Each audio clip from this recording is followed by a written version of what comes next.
Hi, I'm Guy, and that's Chelsea. I'm here finally. Hi.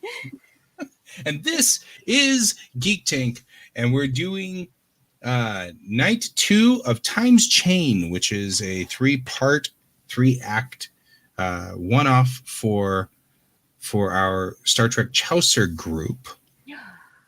And you can see to my left here, we've got Chelsea playing Captain Lupine. Way over there past Chelsea is Joe, who is playing a lot of NPCs because he's my co-GM. Directly below me here is Brent, who's playing Marcus. Right over, oh wait, I've almost got it. Right over here is Luna, who's playing Zolarina Jorath, but she is sick tonight, so she's hanging out with us, and thank you for joining us tonight, but she's going to keep her camera off. Way over there and down is Nate playing Thuslis, and then way at the bottom, way at the bottom over here is Hastings playing Hanari Hastings. So there we go. I have to keep looking here to see here, so that's where we're doing this. All right. So for those of you who are joining us, I'm going to turn the comments back on over here. For those of you who are joining us for the first time, we played Act 1 2 weeks ago. And during that time, we went through where we had separated our group. My character and Joe's character have gone off to do a different adventure. At this moment, by the way, Dustin is working our normal GM is working a weird schedule that puts him off of our Thursdays. So he's asked Joe and I to step in for the remainder of season 9 of this particular show or this particular game. So that's what we're doing. And last game, we are our heroes, which is everybody here, with the exception of Captain Tassara and Commodore Hashimoto, who both have now gone off to do their own thing. And they were stationed at Starbase 173. I have all my notes here. And they had the Vitality and the Van Valkenburg at Starbase 173. And they were just hanging out when they got this weird message that said that a beacon had been moving away from the neutral zone at a very, very, very slow speed. But it seemed to be suspicious. So the commander of the station sent off our little team here, and they went to go to investigate. And what they found was this ship. And this ship here was traveling along about 3% the speed of light, not going very fast at all. And when they got aboard, they met a bunch of people who were A, all female, and B, had pointed ears and arched eyebrows, very similar to the Vulcans, but they clearly Hey, were Guy. not. Mm-hmm. Can you restart your mic? You're going a little bit robotic for some reason. I can do that. You sound like a heck of a robot, man. I don't know what's happening. That's probably actually closer to broadcast, but I'll reboot the mic anyway to see what happens. Okay. I hope it's just the microphone that's like being wonky or something, but yeah, it's breaking up real bad. Yeah, every so often my router will do weird, like, that's it, you're done transmitting or receiving anything. Oh yeah, that's what I was doing. And so it does it on my phone too all the time because I'll use my phone. Maybe your router is haunted. That's it. My router is haunted by robots. And that's why I have a robotic voice. Bad router. Okay. Very bad. So, they ran into the ship that you can see right here. And on board that ship, they met these Vulcan-type, Vulcanoid people who had been on this ship for many generations. But they noticed that there were no men, only women.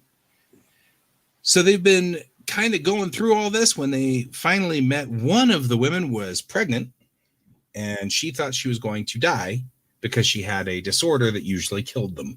Turned out that it was a relatively common disorder for Vulcanoids, but required microsurgery, which is a technique that they did not possess. So they took the individual, Einvel, and took her back to the Vitality, I believe. Is that correct, Joe? We took her back to the Vitality, right? Yeah. Versus so we took her back to the Vitality, where they performed the surgery and gave birth to a baby boy. So that's where we were. There was one other sub-unit of this, which was that Nate's character had done a sort of covert scan and found data that didn't work well for his tricorder. He handed it over to Luna. Luna's character then ran some work on the information and found out that there's roughly twice as many life forms on the ship as they saw. And that's where we are. So, okay. Now we can continue the game from here. The difference is that we are missing we're missing the captain of the Vitality, but we've gained the captain of the Van Valkenburg. So we've swapped captains. Wait, did I get the Van Valkenburg then? Yeah. You've been captain of the Van for a while. Specialty babe.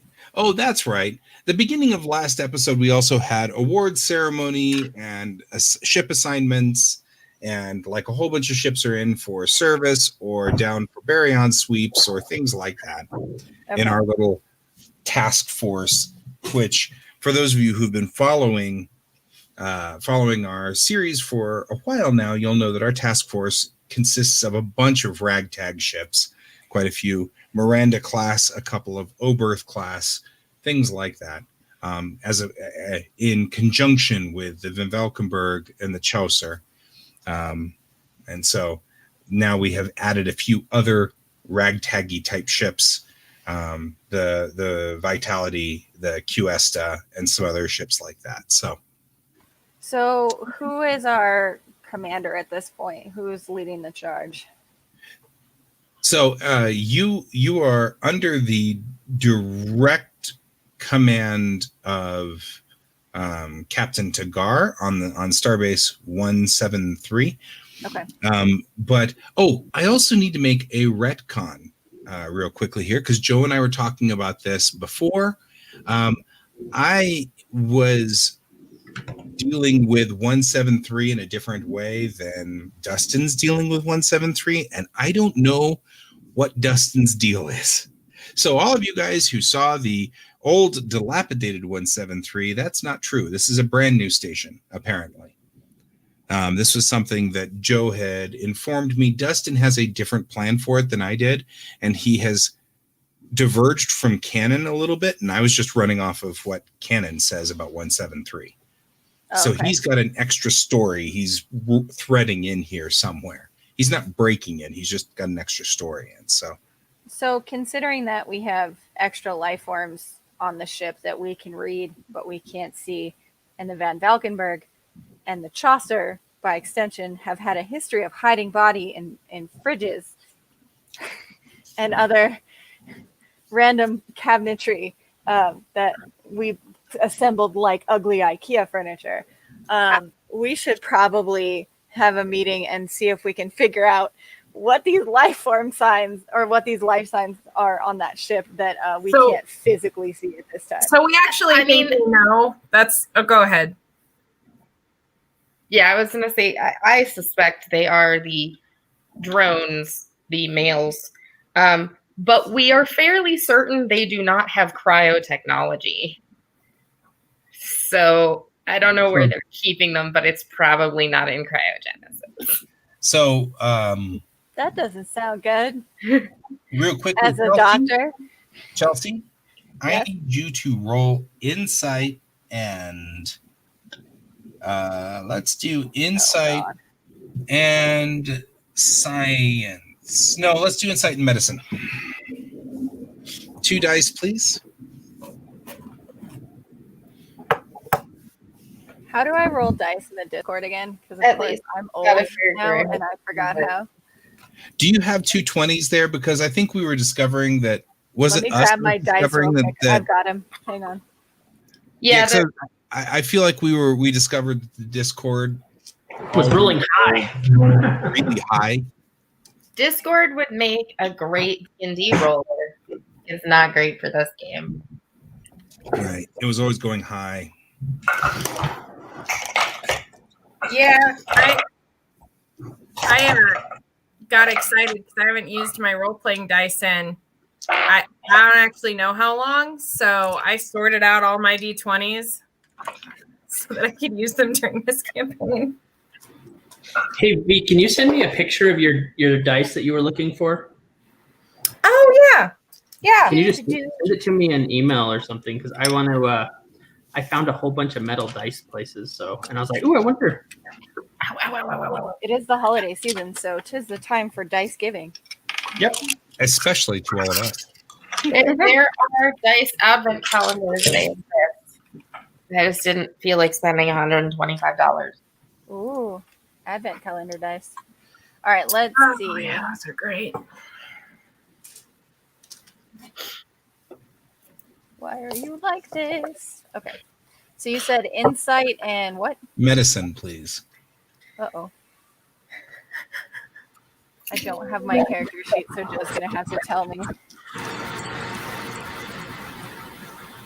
So light blue is medicine, dark blue is insight. That's an 8 and a 2 on the dice. No. You add the two together and try to get under the total. Right. Yeah. So it was yeah. So you take your insight plus your medicine. Do you know what your insight plus your medicine is? I know my medicine's like a 5. I think my insight is something higher I than think that. I might have your character sheet, so let me see if I can't pull you up. You don't. I'm sure Joe does. While they're looking Joe, for do you have her character? Yes, give me just a second and I will.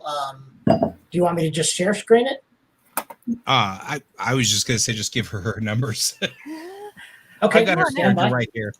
If you want to just shoot it to me on So your Facebook as well, 'cause insight- I don't have it on my new computer. That's the problem. Right. Your insight's 12, your medicine's 5, so you've got a 17 or under on 2 dice. Yes, I got 10 total.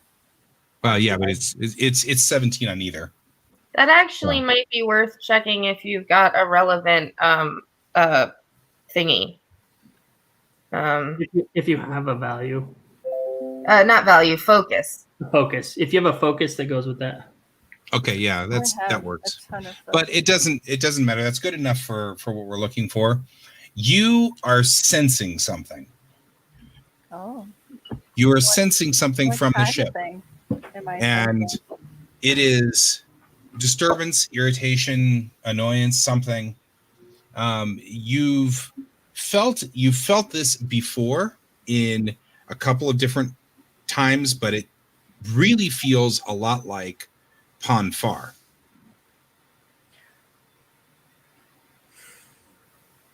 Am I feeling like a lot of Ponfar vibes, or No, am I just feeling one. like one distinct Ponfar vibe? One distinct Ponfar vibe. Is it coming from one of our ships, as far as I can Nope. sense, or from It that is actual ship? definitely coming from the Timith, which is this ship out here.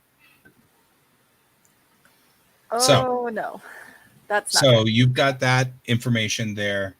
Can I kind of sense if it's like towards the front of the ship, towards the back of the ship? No, Like you I'm can't not. tell where. Okay. And you also feel like the feeling you're getting is drugged, like suppressed. Okay. Like they're trying to suppress those feelings. Yeah, like it's a suppressant going on or something, but there's confusion. There's, all the stuff that usually happens. For those of you who are not Star Trek bonkers people, Ponfar is the mating cycle of Vulcans. So it happens once every 7 years. I'm definitely going to call a meeting because that can't be a coincidence with our female who just gave birth. So I'm going to call a meeting of the minds just to see if we can meet on the Van Valkenburg, not on private channels, because you have to remember that Lupine is heckin' paranoid. Thanks, Hashimoto. So I'm going to call a meeting. I'm going to call everybody over to the Van Valkenburg to meet in Hashimoto's old ready room, which is now my ready room, which is -1 body freezer. Do you want me to turn off the audio scanning devices? Yeah, the whole kit. Let's do the whole kit and caboodle. We're scanning. We're making sure the room is secure. Including the ones that I implanted in here? Oh yeah. Yours especially. They were built for we this just lost room, Joe. molded by it. It's almost like you know me too well. I can't keep pulling my trick.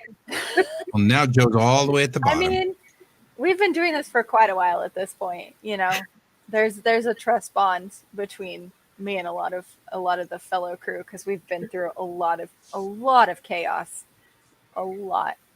You know, and I'm sure. Yeah, I'm very happy to have Mimba back. And I think you're my captain. Can you So turn off all the bugs you put in this room? Yeah, I can. Nari, what's your specialty? Are you like an NG? Are you security? I'm your new diplomat. Oh, sweet! Please don't get pregnant. And she works really well with me. I guess it's the really brief background. I'm half Betazoid, not telepathic, just empathic, and I'm trained to do espionage. But that might be my headphones. So I'm gonna. That's Hastings. So I drew her character portrait. Nice. Well, that just means that I can communicate with her even more. Because we're dead bays. So please don't get pregnant. I was not on the list, but oh my god. Yeah, this is her. I like that she's like, I wasn't on the list to get pregnant, but I mean, anything could happen. Nope, not having it. Nobody on my ship. I'm not. The last two diplomatic attaches didn't actually get pregnant. They got other people pregnant. And I had to deliver weird children. And it was not a pleasant experience because I was there for all of it, from the beginning to the end. We still have a pregnant male Denoblian on the ship. Yeah, that's fair. They're like hidden somewhere far away so that I don't have to deal with it. Hastings is 0% a sexual being. So that's probably not going to be a problem. Liliana is relieved. It's not going to come up. But I mean, you say that, but then mating season comes around and stuff happens because you're in a jail cell and there's nothing to do. No Klingons, no Denobulans, whatever Star Trek thing you have to do to make it so that I'm immune to any really stupid sex anything that could happen because of chemicals. I would just appreciate that now. Just write that in. Can do it. The doctor's already on the same stuff. Just the good news is this group is really big on agency. The people who got pregnant, the players chose that path. Did choose that path. To be fair, did not. I just said if you want it, you're keeping it. And Chelsea made it happen. I made it happen. It was. But I it feel was like some you weird and Hunter were discussing it. I don't know. I didn't feel like it was thrust upon you. Let's just say that. It was slightly thrust upon me, but I hadn't been here in 6 months. So it was. Well, that's right. Your character was NPC'd out. Yeah. For a wee bit. That's why. This is what happens when you get NPC'd out. I have to deal with bad things occur when you get NPC'd out. But anyways, I'm going to call everybody over to the ship. We're going to do our usual scans and procedures. For the new crew, I'm just going to give them a wary eye. Sorry, I think you were. Was she there for this? She just wasn't in the area. She just. Does she know what's going on? Yes. Okay. Chelsea, I'm going to have you scan me first so you understand their reaction to Marcus's character. Oh. Yeah, we should talk about that. And I am also going to let you know that, it's fine. We can go ahead and turn these off, but I'm fairly confident they don't have the tech to detect us in any meaningful way. still super paranoid they're going to stay on, because worst comes to worst, if Starfleet gets a hold of, secure information that we've talked about in the past. Oh, no, trust me. That part's a problem. I just mean, within the confines of this conversation, if we are talking about the other ship's people, they are running on tech that, they can't do much at all. Well, the only reason they're literally going at sub-light speed, because I think that's the fastest that they knew how to go at the time that they left. Gotcha. And are they pretty primitive as a species, or are they highly intelligent? I mean, they seem to be very Vulcanoid. If I had to, they're right up there with they're not unprimitive. They're out of time. That's the only way I can put it, is they are like us looking at the Stone Age versions of ourselves. Okay. Still paranoid. Or maybe not the Stone Age versions, but certainly the first space travel time. In terms of Earth, I think they're Earth 1960s people. Okay. Well, that's definitely good to know, because then we can be a little more cautious with them when we're interacting. I'm concocting a plan as we're chatting, because I'm getting this sense from the ship that there is a suppression of hormones, and I'm actually very concerned now, considering we have these life signs, but we don't have the life forms that go with them. So we have a problem. So we have a problem with that. My fault. We've met off screen, apparently. New diplomat. I assumed, based on their vessel, that their technology was a lot more advanced than it is. And so we are flirting, dare I say, courting the line of the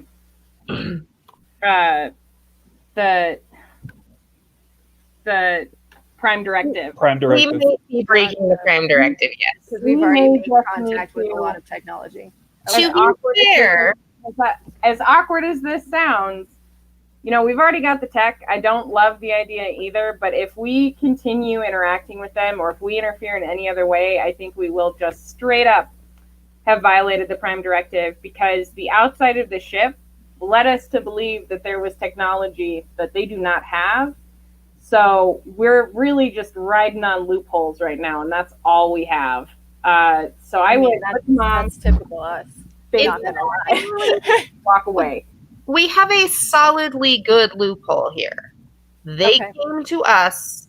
We did not go to them. Mm-hmm. That's not actually true, though. Them hurtling towards us with a problem, though, we're always going to solve that problem. We were sent out here to probably assist in whatever ways we could, right? I don't think that that's what this is, though, and I would argue that it's not cultural things that we don't agree with culturally. Don't necessarily mean that's a problem. It just means that's what we're assuming is a problem based on our cultural standards, not on theirs. They were in a ship. They weren't trying to bother us. They didn't even know we were nearby. We went onto their ship. It was my fault, actually. I was so excited. This is my first big diplomatic mission. I got a little overzealous, I'm not gonna lie. I was so excited to meet people and talk. But the problem is, we really shouldn't have been there, and we should have, when I say we, I mean I should have asked different questions early on that I did not ask.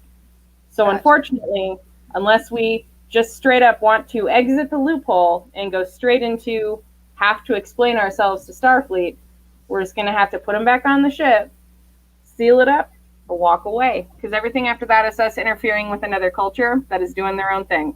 That's fair. So the fleet has done a lot like this before, where we've had to make first contact and we've either messed it up or grossly overestimated another culture or grossly underestimated another culture. So we've definitely done this kind of thing before. You just usually have Captain Hashimoto as a scapegoat. He's not here. I don't love it. It's up to My biggest concern right now is as a doctor, I see a threat to this culture right now, and I'm very concerned about their medical health, and I can't leave them behind. Regardless of the Prime Directive, we need to make sure that these women are all safe and okay, and the other life signs that we're seeing are also okay.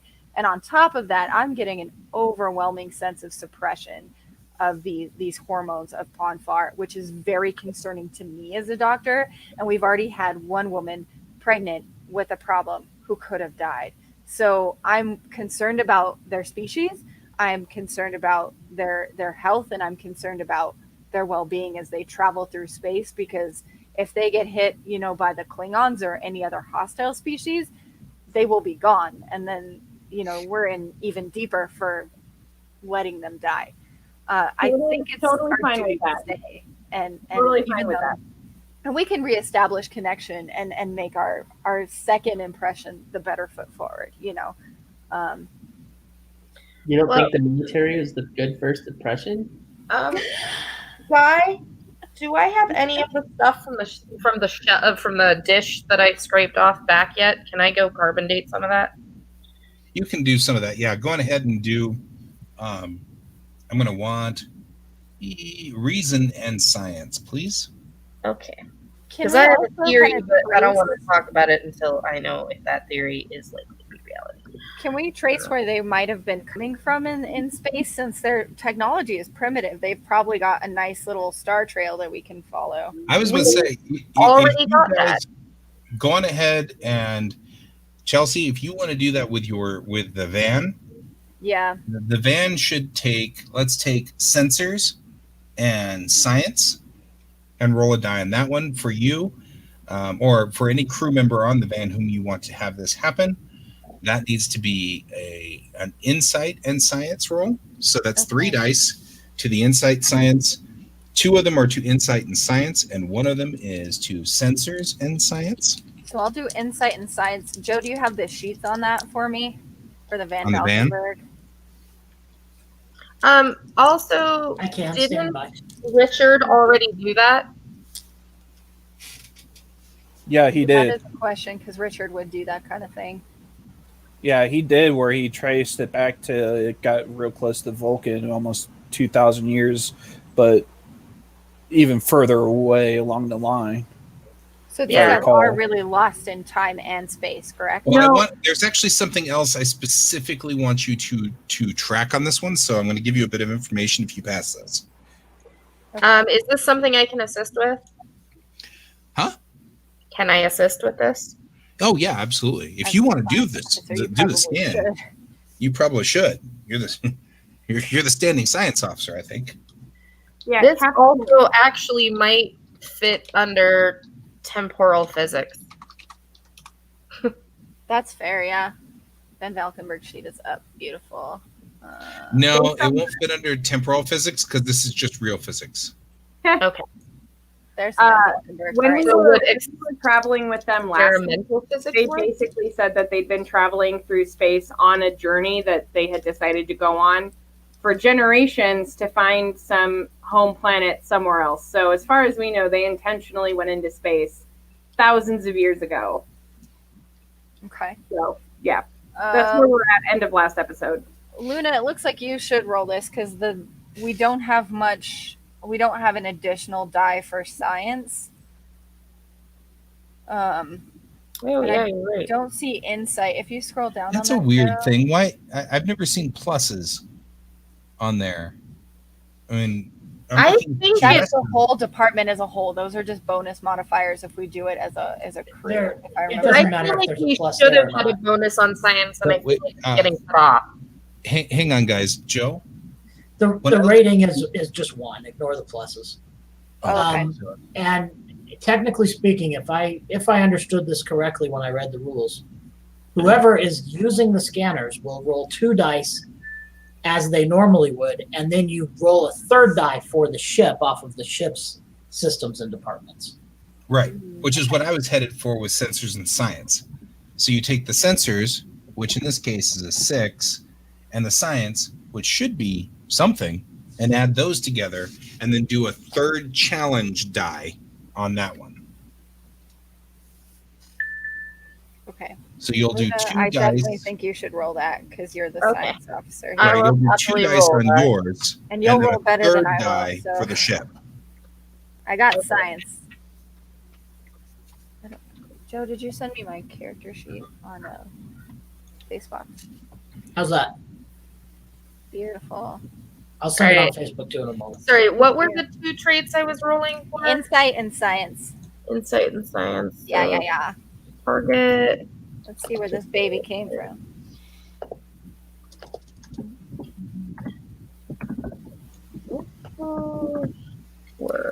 Meanwhile, we have a couple of security officers here as well. Can we hack into their computer and can we try to backdoor into their system and kind of see why they were sent on this generational ship out? Can we try and pull those logs from their ship?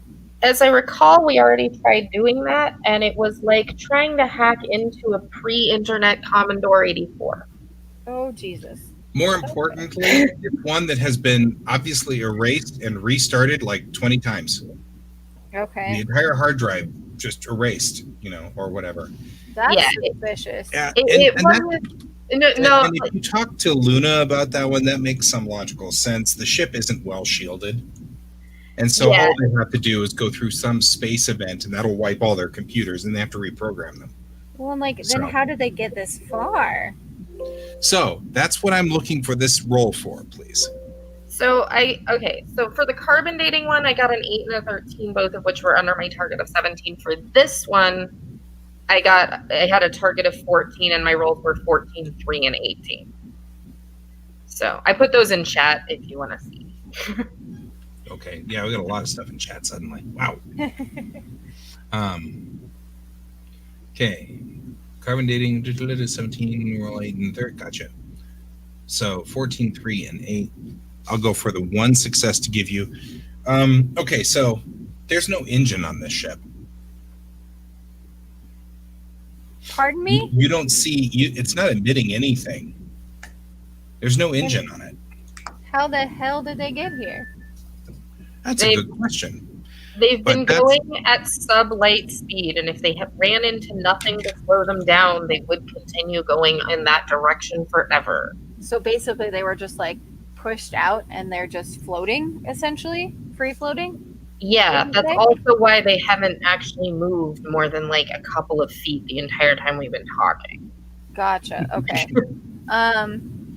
So my concern right now, since we can't really find out a lot using our technology, is we got to go old school.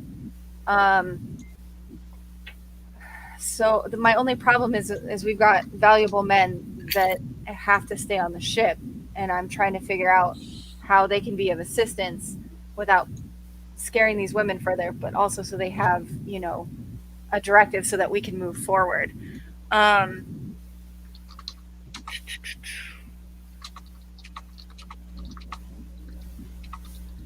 I'm thinking we should probably go in. Hanari, you and I should go in, and I'll have you state that you're there to start the communication process as first contact processes and procedures. Go through that, but also to collect stories, because we do want to know what their history is, so that we can, explain their culture to the Federation through their stories and through their experiences, so that we can distract a lot of ladies on that ship at once, and maybe take a crew of ambassadors and scientists on board the ship so we can get scans as well. Just make sure that they're medically well, and there aren't any underlying conditions like the woman that we had to move and do surgery for. And just to, extend that olive branch, see if they need food, see if they need water, that kind of thing. I have 2 real quick things I want to say, because Chelsea, I think there's something I didn't tell you. Oh. And that is, they only seem to have a problem with Marcus. They didn't seem to have a problem with males in general. Oh, just Marcus. Because you have Vulcan boo. Okay. So- But I mean, they knew you on sight, right? Yep. Oh, They We're recognize very him on sight. upset.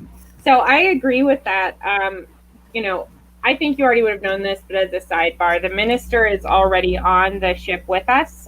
She came over with the woman who is sick, so I completely agree with that. Fine with it. So I should probably sit and talk to the minister first and try to get the minister on the same page, get her comfortable with us coming onto the ship, be a little bit like last episode. I was trying to be as vague as possible to try to not give away information I shouldn't. So since we're not doing that anymore, it makes my life super, super easy, and I can just sit down and be honest about what we are and who we are, and that should be a lot smoother than my very sketchy storytelling. So real quickly, though, I do need to ask you guys, what was your result with Einvel? She's going to want to go back home. We should keep her just under surveillance for the first 24 to 48 hours because that's standard medical procedure. We just want to make sure that the surgery went well and she doesn't have any other symptoms, and make sure that her little one is okay as well.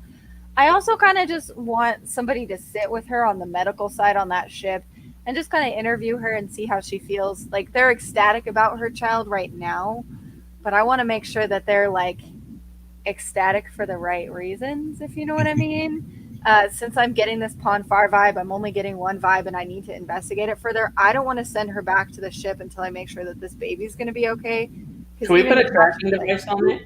We may, this is just a thought, we may want to block off with like curtains or something as much of medbay from her view as possible for when she's conscious, because there is nothing there that isn't too advanced for her understanding. That's But the ambassador's already in there. The ambassador's already in there. Right, but I don't know that we actually put up any physical barriers. And the minister, I'll be talking to the minister myself. So the minister and I will go off and we'll have a conversation. The other woman isn't conscious, so let's try to keep that to. I agree with the commander. Has she met Marcus yet? Yes, she did. Yeah. Didn't go great. I don't want to stress her out. Does Marcus have like facial hair or anything like that? We just are keeping Marcus out of the way. I mean, because I might have Marcus shave and put on a hat and say it's part of his religion. You know? Or just Marcus could be in a different room. There's also that. Because Marcus is security, so maybe he can listen in. You would know that I am trained in military stuff. I can do espionage as well as be a diplomat. Okay. Why Chal and I get along. Yeah. Well, and we should probably have someone with some espionage tactics interview her just to kind of see what's happening there, regardless, and to keep her safe, because. You know, we've had weird stuff happen on this ship before where people have disappeared and things like that. So we want to make sure that she's with somebody that we are confident will not, like, steal her away or steal her child away. You know what I mean? Yeah.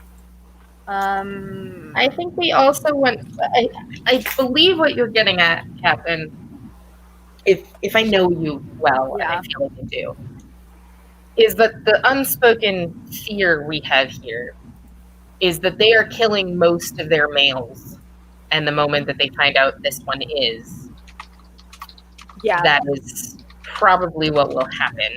My fear is they're either suppressing them and putting them under, they are drugging them, because I get that kind of sense that's coming off the ship, and it's coming in kind of waves, which is why I'm kind of blinking out every once in a while, because it's a lot to handle. But I feel like they're either suppressing them and drugging them in small quantities, or they are outright sending them off into space. So I definitely have a concern about that, especially if they were so reactionary to Marcus, because Marcus is half Vulcan. You know, that's a pretty strong reaction. Guy, someone they've never met before. Yeah. So how much food do they have? Plenty. They had that whole garden. Yeah. So let me bring up the ship again. I mean, does it seem like they have enough to sustain look, double like, the population? All of this area right here, all of this, these are gardens. All of these inner rings. Right, but we know that that's at least partially their oxygen source or their air source, and partially their food. But if we were to estimate how much of that is food, is it enough to sustain double the population that they've told us what they have? So, that's a good question. That's a really good question, actually. The answer is that probably not. Okay. In fact, the odds are pretty good that wouldn't handle 12,000 people. It looks like it'd probably do about 8, maybe 9. And you guys have a head count of 6,000 that you saw. Okay, so that's really... Yeah, so I think I will be telling that to Lupine. Based on... Admittedly, this is not something that's my specialty. It might actually be more Marcus's specialty, and he could probably run a much better number. Like, he could probably know the plants that are there better and their purposes, but... Oh, okay. So what we should do is we should get on the ship and get that data and send it to Marcus to analyze. Because if he can synthesize like drugging components, because that's the sense I'm getting, that would be exceedingly helpful. They wouldn't give me direct access to the plants, if I recall. They did let me take pictures, possibly because they didn't know what I was doing. Okay. But they didn't let us into the actual greenhouses. They just let us look at them. Let's get those photos really, to Marcus and to analyze, because that's going to still be handy. And depending on how much we want to violate them, we probably could beam some plants out of there without them being any the wiser, because to be honest, they don't seem to have any kind of external scanning equipment whatsoever. But that they have been up to this point very open, just cautious. So okay. I think everything that happened involving that kind of stuff was not, you guys got the very strong sense that was more of a, we don't know you, and less of a, we're hiding things from you, you know. Gotcha. Okay. So let's kind of try and maintain that trust area as much as we can. And I would say, for the sake of peace, honestly, let's send most of our human female staff and ambassadors and security Makos over to do these interviews and things with Hinari and I, because I feel like it's a gesture of good faith to meet them at their level. And I feel like they will be calmer if all of the women are there, even though they haven't had adverse reactions to like Shawl, as far as we know. We want to make sure that we meet them on their level, and they're clearly like, they're this all women society. So coming at them empathetically as all women, I think will be better in our book, and we can introduce the men to see if they're comfortable and let them know, you know, Starfleet is all races, all sexes and creeds, right? So we need to be respectful of that at this point, and then go from there. Just because I want to build their trust while I'm able to search around a little bit to see if we can uncover what's going on the ground level, and then go from there. Right. And that is why I'm not suggesting that we should. I am merely letting you know that we can. Okay, yeah. So if things do get weird, we can. Cool. Because there's basically no evidence that they'd be able to detect us with the technology level they have. I do want to give you a morally ambiguous to use the fact that we have a superior technology against them in such a fashion. I do want you to know, if we get on that ship and they decide to attack us, though, they do have a fairly substantial military presence. Really? At least the ones that we saw. What are we talking? They have would be much better than, they're much more armed and equipped and ready to fight than a Starfleet security officer. That's concerning. That makes me want to bring more Makos on board, just with concealed carry. I refuse. Makos will be armed, just like there are people, just for protection. They didn't seem to have a problem with it. I just won't bring my Vulcans. If they didn't have a problem with it, then that's fine. I mean, well, you know, that's a very optimistic look on how they didn't have a problem with it. Because the first time it was just a couple of us with me very clearly at the front, I only very have- loud. I only have saying, 10 "It's Makos. fine." I only have 10 Makos. I'm not going to go. But we're not just bringing 10 Makos. We're asking to bring like how many people? We're asking to bring scientists, you know, and some engineers as The well, only just ones so that'll we be can armed kind will of be see.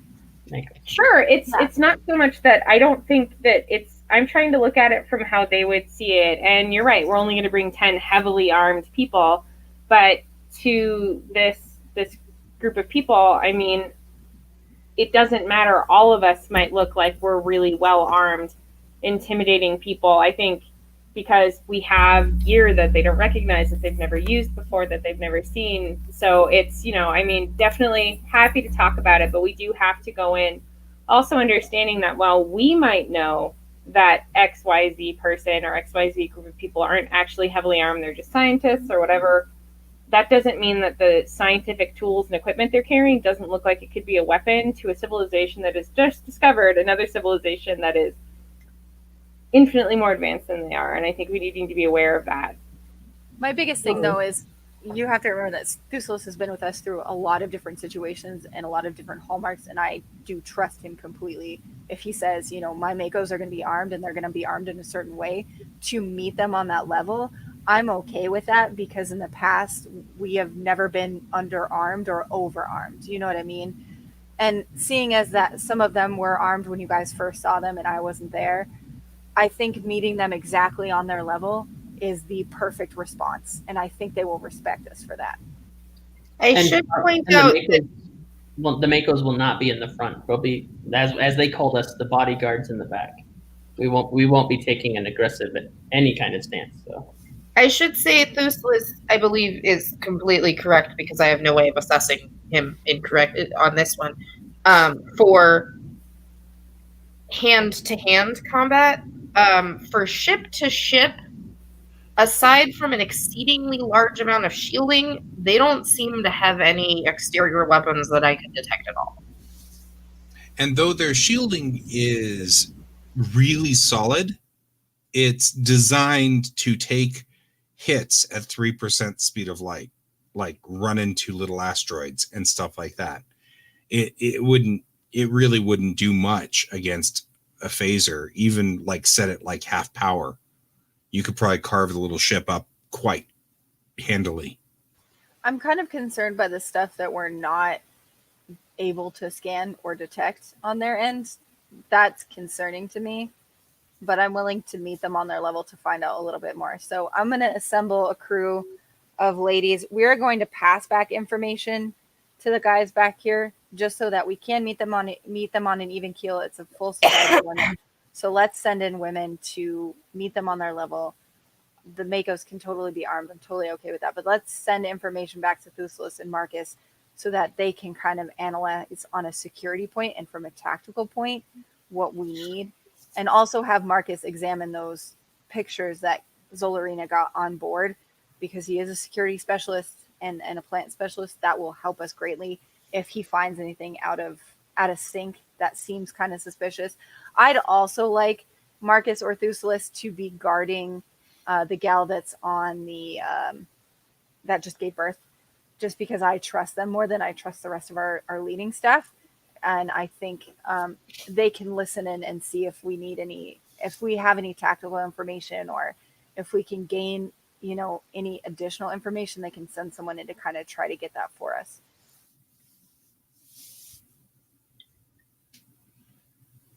Okay, one other thing, Chelsea, that you may need to know: the previous crew, Richard opted to send over a shuttle, and instead of beaming directly on, because he wasn't sure what their technology level was. So if you're, the only reason I'm saying that is they haven't seen transporters yet. Yeah, so we should take shuttles. I mean, I absolutely agree that we should make them. They did talk about clown car effect, where they were beaming people onto the shuttle and then they'd walk out of the shuttle. So there was a little bit of discussion about transporting to the shuttle and then having people walk out of the shuttle that's docked to their ship, to their station. So I would say let's send 4 or 5 shuttles so they're a little less overwhelmed, and just say our technology is a little bit better so we have more people in the shuttle than we should be able to fit. I think we can be a little creative with that. If they've already seen that, that's fine then. And we can explain that to them at a later point. Once they become, part of the Federation, then they'll get that technology anyway because they'll be put on the same level, right? Yeah. Okay. So we'll let them know that, yes, like there is, this is one of the benefits of being part of Starfleet is you will get this technology upgrade. And we'll explain that to you later. We're happy to explain that. But first, let's get you on board the Federation line so that you guys know who we are, what we do, what we're capable of, that kind of thing. So here's a really interesting thing about timelines. It's entirely possible that these are the proto-generation who is now a essentially divergent species because they've had enough generations from a species that entirely might already be part of the Federation. Because the moment that they left before the rest of their species, planet, group continued evolving on their own planet, they stopped being part of their planet's timeline and started their own, if that makes sense. So I don't know that actually the Star Trek has rules for divergent timelines in a single species. Yeah, this is going to get complicated. But I think Starfleet has been in weirder situations, especially in regards to the Van Valkenburg and the Chaucer. I think we can figure it out. Even if they are divergents of like Romulans or Vulcans at some point, since they are Vulcanoids, I think we should bring some Vulcans and some Romulans on so that maybe they can get a little more information. Let's probably bring some people with some backgrounds in Vulcan and Romulan history as well when we interview. Seems entirely possible, and so long as we don't actually give them a push, they're not going to, like, we can get the people here by the time they've probably moved like less than half a mile. Gotcha. I mean, they are moving very slowly. Well, and I don't want to overwhelm them in any sense, so I'm thinking that this first like big diplomatic push, after their first one, they're already probably reeling from that and the surgery and all this chaos. So let's meet them on an even slow keel, and Hanari and I can see if we can find it, kind of trace that throbbing that's happening in my head, because I'm definitely concerned. Right. I just thought I should let you know that, I mean, we know that I'm not necessarily the best at the morality here, but at least this is an interesting thought process because we're dealing with essentially multiple timelines of the same species depending on how they actually diverged from themselves. Well, and the biggest challenge for us is if they are out of sync with their timeline and we need to somehow push them back, we're probably the only ones who could figure that out. Oh, I don't think they're out of sync with their timeline in that they're from the wrong timeline. They're if like one set, since we both know Earth history, they're like if a set of Neanderthals left the planet and continued on their path without human interference, and then the Homo sapiens sapiens continue evolving in their sense the entire time that the Neanderthals were on like some other journey. That seems to be what I suspect is happening here. Gotcha. Okay. Well, let's go chat with them and see what we can find out, and see if we can get some analysis over here so that we can better understand and help them. Because I think that'll be really valuable to Starfleet at the least. Yeah. I wanted to make sure you were clear on the weird moral ambiguities here. Oh yeah. I mean, I've seen enough. Like Liliana's seen enough at this point. That's her zone. She and Hashimoto have trained for this for quite a long time. Well, And Girath is very familiar with weird divergent timelines. It's just usually they don't all happen within the same universe. Oh yeah. Oh yeah. So let's get our attaché ready. Hanari, you need to talk to your head liaison, and then we're ready to rock and roll. Joe and I, by the way, are texting back and forth this entire time, just so you know what's going on. We're trying to kind of keep up with where you guys are evolving the story.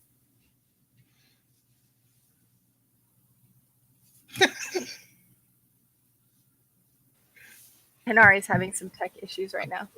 Sorry if that just changed your plans, Guy, by my coming up with some. Nope, you aren't at all.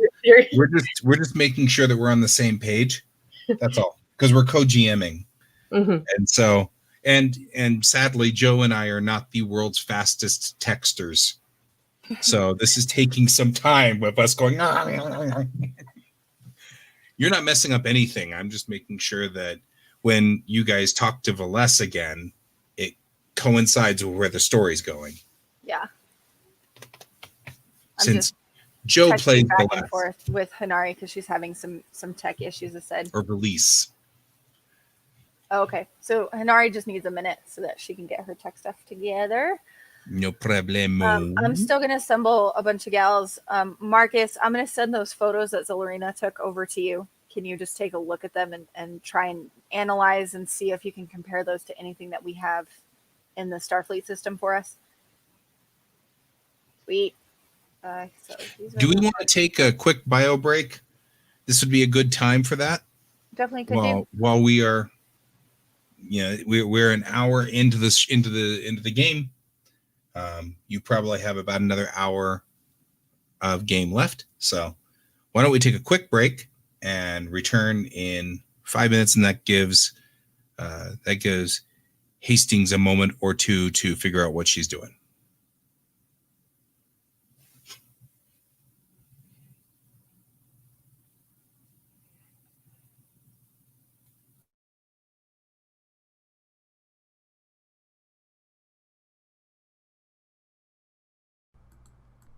Geek Tank is sponsored in part by Geekway Homes. If you're a geek and you need a home, contact Geekway Homes at www.geekwayhomes.com. Also, we're sponsored by Kieran Games. If you need games, this is the place to go. Contact Kieran Games at kierangames.net. And finally, we're sponsored by Hexacon 2020. Coming up MLK weekend, Hexacon 2020. We're also sponsored by people like you. If you want to help us out, go to our Patreon page at patreon.com/Foxblade. Thank you. Now back to the show.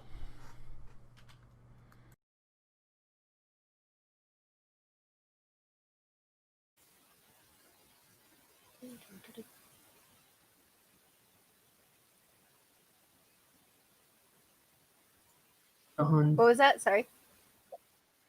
We've lost the GMs. Yeah. They're gone. I wanted a bio break. I'll let them wander. We need to update the commercials. Hexacon 2021 is going to be online. I'm probably going to be doing some production behind the scenes so that we can get games out there. So we will have more information on that as soon as that's available. But I will update that as soon as I can for Shiny Garden. Yep. What does Geek Tank need right now? Anything? Not at the moment. Not that I can think of. Okay. Yeah. Okay. Just keep me updated. Can everyone hear me okay? Oh, yeah. That's just fine. Can you hear us? Does that work? Perfect. Yeah, I was having a lot of trouble. I kept muting my mic, and then it kept unmuting and then remuting. And I can do that manually from here for you if you want. Okay. No, it's okay. It just needs to work. Like, I noticed it was coming undone, and then I'd mute it, and it would unmute, and then I'd see you mute it, and I was like, oh, shit. I don't know what's going on with this. So I decided to switch it, and then it turned out I had it connected to the wrong. Oh, no. always the world. Whatever. First world problems, right? First world indeed. So, could you hear anything while we were doing that, or you couldn't hear? I heard, the last thing I heard was the agreement that we do, we potentially have Marcus come on and collect stuff by, changing his appearance, or maybe have him guard the woman who just had the baby, and all of the very interesting, disturbing banter about protein sources on the ship. And that was the last thing I heard, because my headset started cutting out as well, what I was wearing, because it's a crap headset. So Zolarina was reminding us that these guys are pretty primitive, so we need to be careful. Just make sure that we don't disrupt them too much. And then we're going to send the photos that Zolarina took of the greenhouse over to Marcus. We're going to have Marcus investigate that. And we're also going to send him data for the ship, so he's not just sitting here doing nothing, because that sucks. I know. So we're going to try and filter information through Marcus, just to see, because he is half human, half Vulcan as well. He's got that Vulcan perspective. Maybe he can dig into history and look up things for us as well, just to help us out while we're wandering the ship. But what I'm going to do, I think, because you're a half beta Z, is that right? Yeah, I'm an empath, not a telepath. I'm going to kind of sit you down so I can send you this feeling that I'm feeling from the ship, just so that you're attuned to it, just so that you can kind of feel what I'm feeling right now, and see if you can sense that when you get there, because it might not have been something that came on when we first met them, but now it's definitely coming through, and that's a problem. So I want to find the source, and I want to kind of dig in and wander, while Do you want me to make a roll for that, or is it, just a communication thing that we can do? I think that's just a communication, because Okay. Hashimoto and I have done that in the past. Well, and we're not under any duress or anything like that, whereas Hashimoto and I usually are. And I, in particular, like as a captain, even before now, I like to communicate with people, usually through minds, especially with my upper staff. So since you're the new diplomat, there's probably a point where we've sat down and kind of synced up a little bit, just so we're in the same headspace, because that's just something she kind of likes to share anyway. She's very open with people that she trusts, and even though you're new, she's not necessarily intimidated, because there's another beta Z on the ship, so she's probably overjoyed. Like, here's all this baggage. Boom. Yeah. You want to help with that? I mean, yeah, she was, Hastings was raised by a beta Z man, and or betazoid man, and he and his wife, who's human. So she just got to travel around with them, dealing with all the weird emotional complexities that comes with a very sensitive being with someone who's less sensitive, and also diplomacy and also politics. So she gets it. Lupine's in a weird spot because she was raised on an Earth colony to 2 Earth parents. So she was adopted very young and never had control. So she and Hashimoto had to kind of get that fixed at the very early part of the campaign. We kind of had to get everything under control, because she hit full maximum power and was like, "What is my life? What is this?" Oh no. So, but it helps, because if Hashimoto is in danger, or vice versa, Lupine, we can communicate really well, even across really stressful distances to each other, and we can figure out a way to make it work. So I didn't know Hashimoto was also betazoid. He's not. He's human, but he kind of developed a telekinetic bond with Lupine over all of our past stress. So we have one of those weird psychic bonds that just works.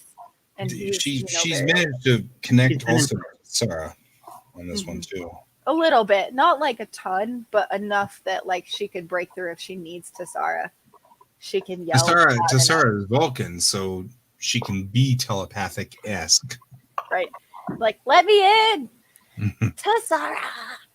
But the thing is, Tassara has serious walls and protection to keep people from telepathically getting to her. She's Vulcan, so she has to be permitted to, usually with a raised eyebrow.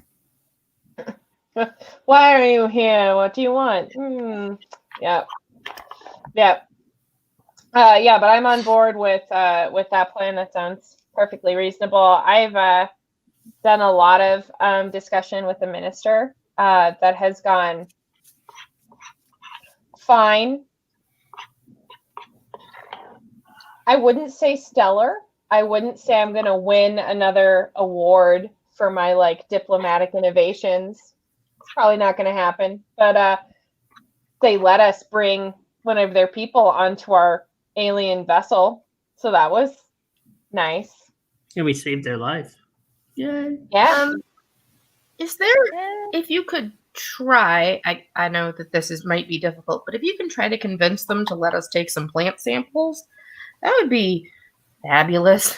Let's do that when we're on the ground and see if we can do that in person.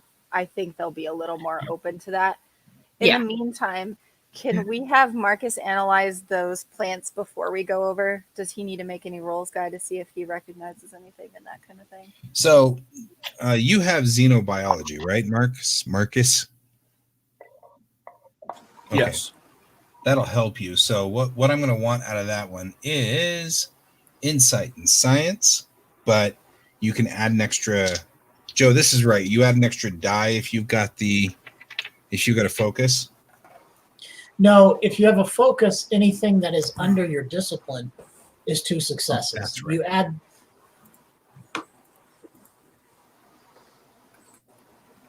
We lost you there halfway through. No, I stopped. Or were you talking. finished? I think he's looking it up. That looked like a concentrated. You ended on like the beginning of a sentence or something. I was going to say another sentence, and I decided I didn't. That sentence was unnecessary, so I just stopped. Perfect. I think you can use the ship though for the 3rd die if needed, right? Correct. Okay. Okay, so Science. insight Science. and what was it? Yeah. All right, I'm shooting for 15. Let's see here. An 11 Okay. and a 15. So you're looking to scan the plants inside there, and what are you specifically looking for?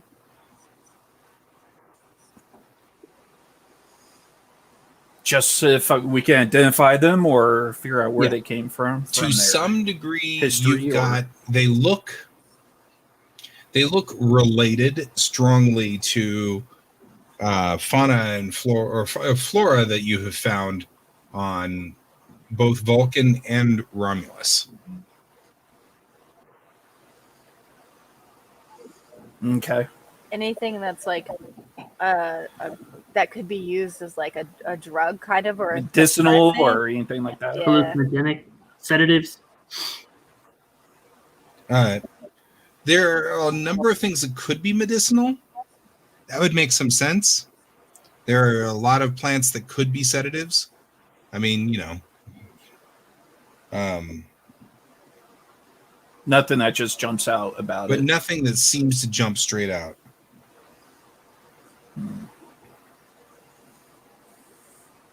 Okay. I pass that information along to the captain. All right, thanks, Marcus. I'll see if we can get you more samples that you can readily analyze.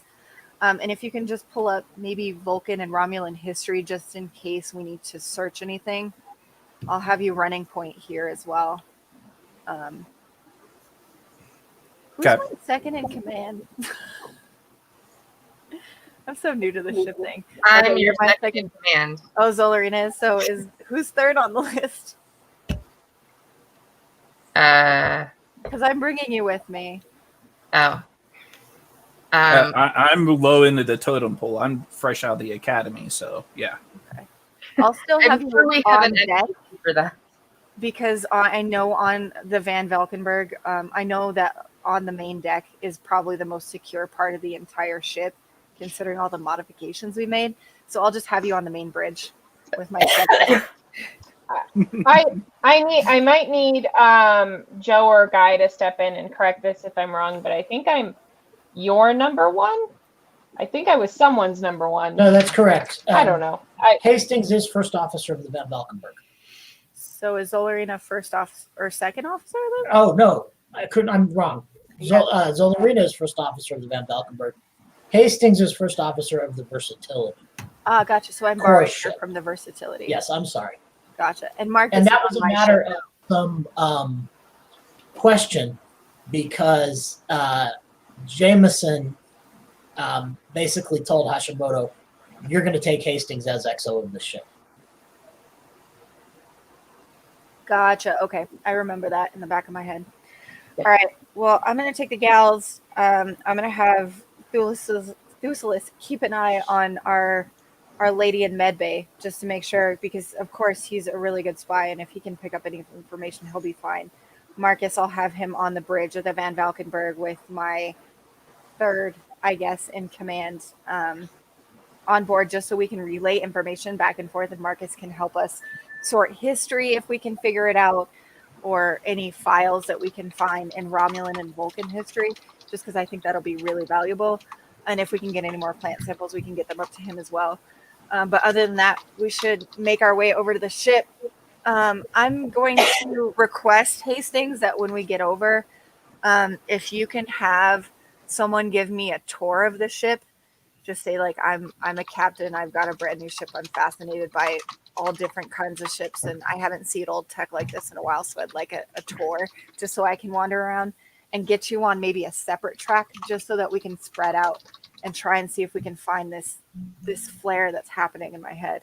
So, because I know it ain't me. Yeah. Yep, I gotcha. So, go ahead. Zolarina, if you can kind of just sit back and listen and get a couple stories from people and kind of explain Starfleet as an engineer, but then also see if you can get into their good graces enough that you can pop into the greenhouse and grab those samples. I was gonna say, possibly if we can ask for the samples, we can go get those. I may be better off, because I'm not a great talker, if I can go on that tour with you, because I may be able to find parts of the ship that are not what they're showing us. That's super smart. Okay, so we'll stick together. That's a good point. And Hastings, you'll be with one of the Makos at least, so that you're secure. Well, and you've got espionage tactics, so you'll be fine. I like to be on backup. You know what I mean? Mm-hmm. I gotcha. Cool. Let's do this.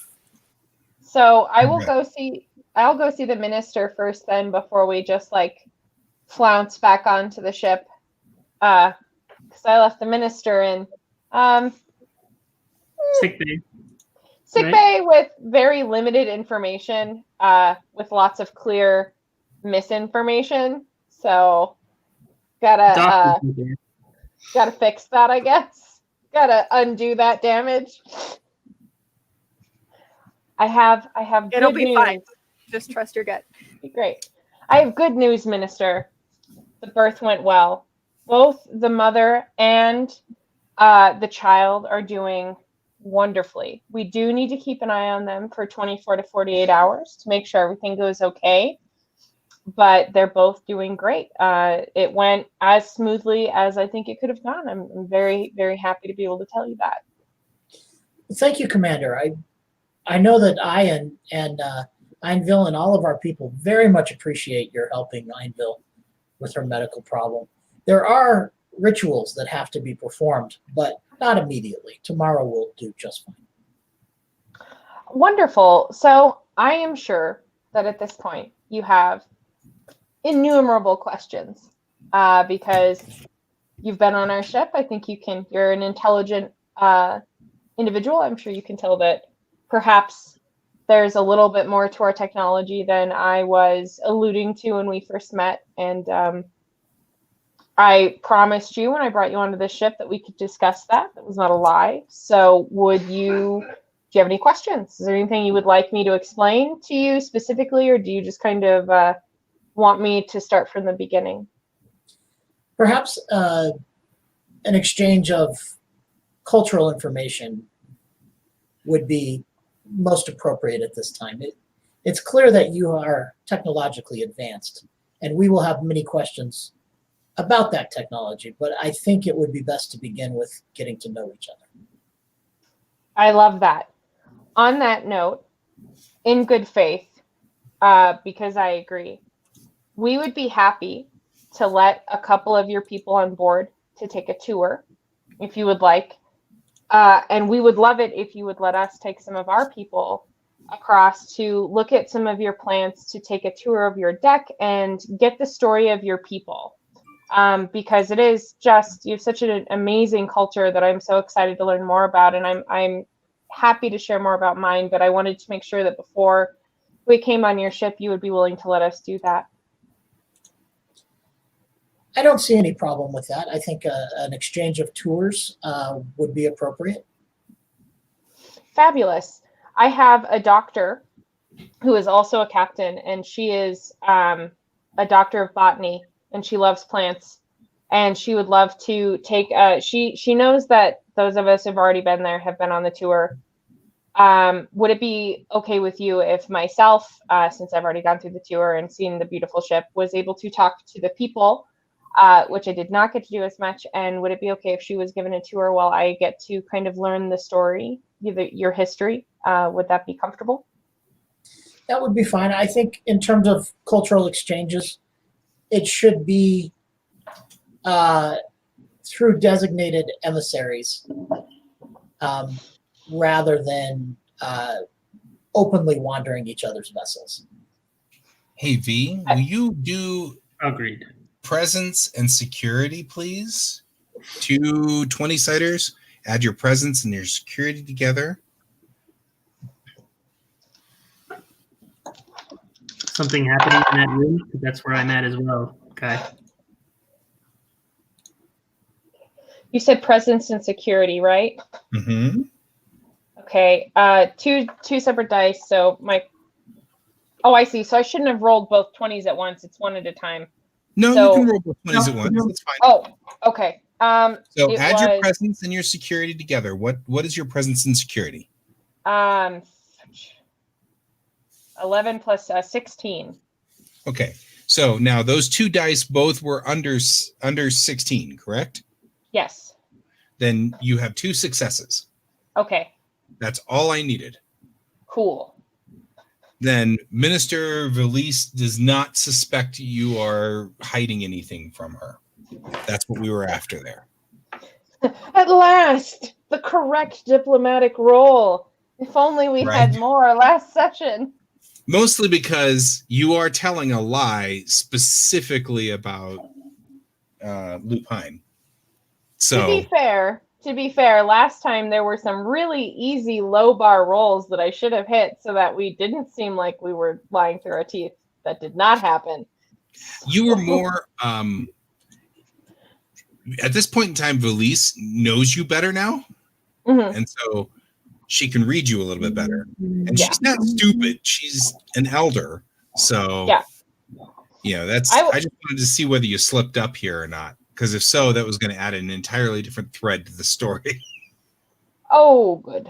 It would be crazy if she fell over dead because she attacked you. See, you seem to back down, friend. Okay, I got this. I have a knife. You gave me a knife. All right, I will use my knife. It's fine. We're fine. More importantly, Valise is like, I don't know, 150, 200 years old. She's ancient. Yeah, she's just, yeah. If she attacks you, it's going to be like she'll break her own arm trying to hit you. Oh dear. I will say though, Lupine's probably got Marcus in her ear, in a very small like microbug, just so that she can communicate with him.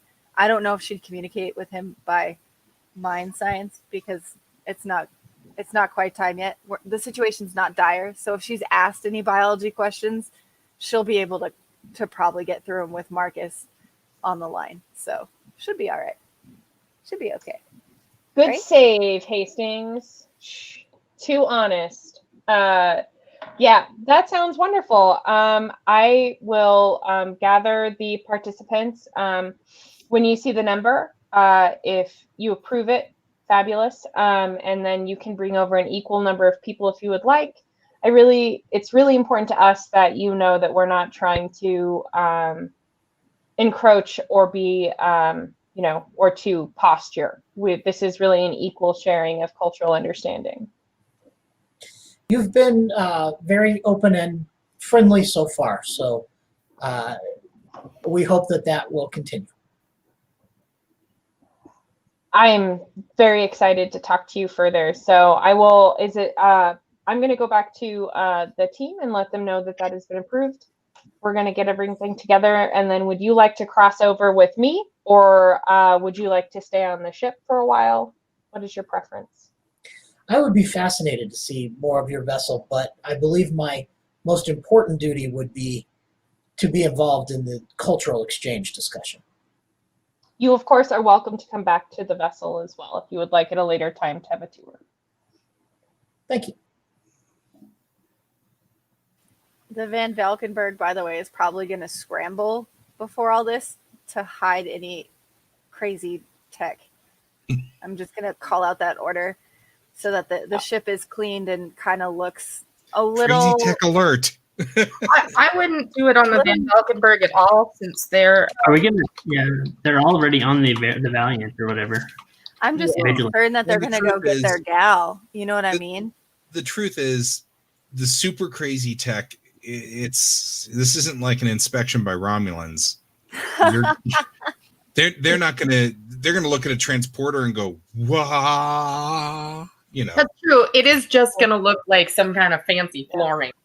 Yeah.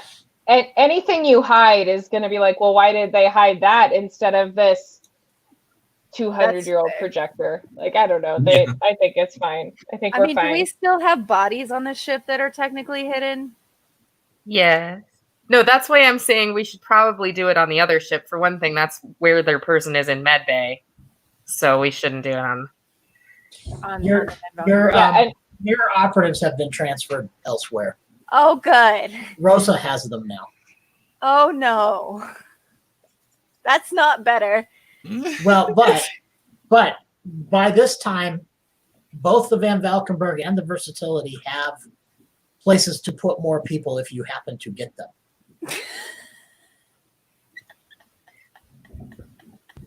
All right.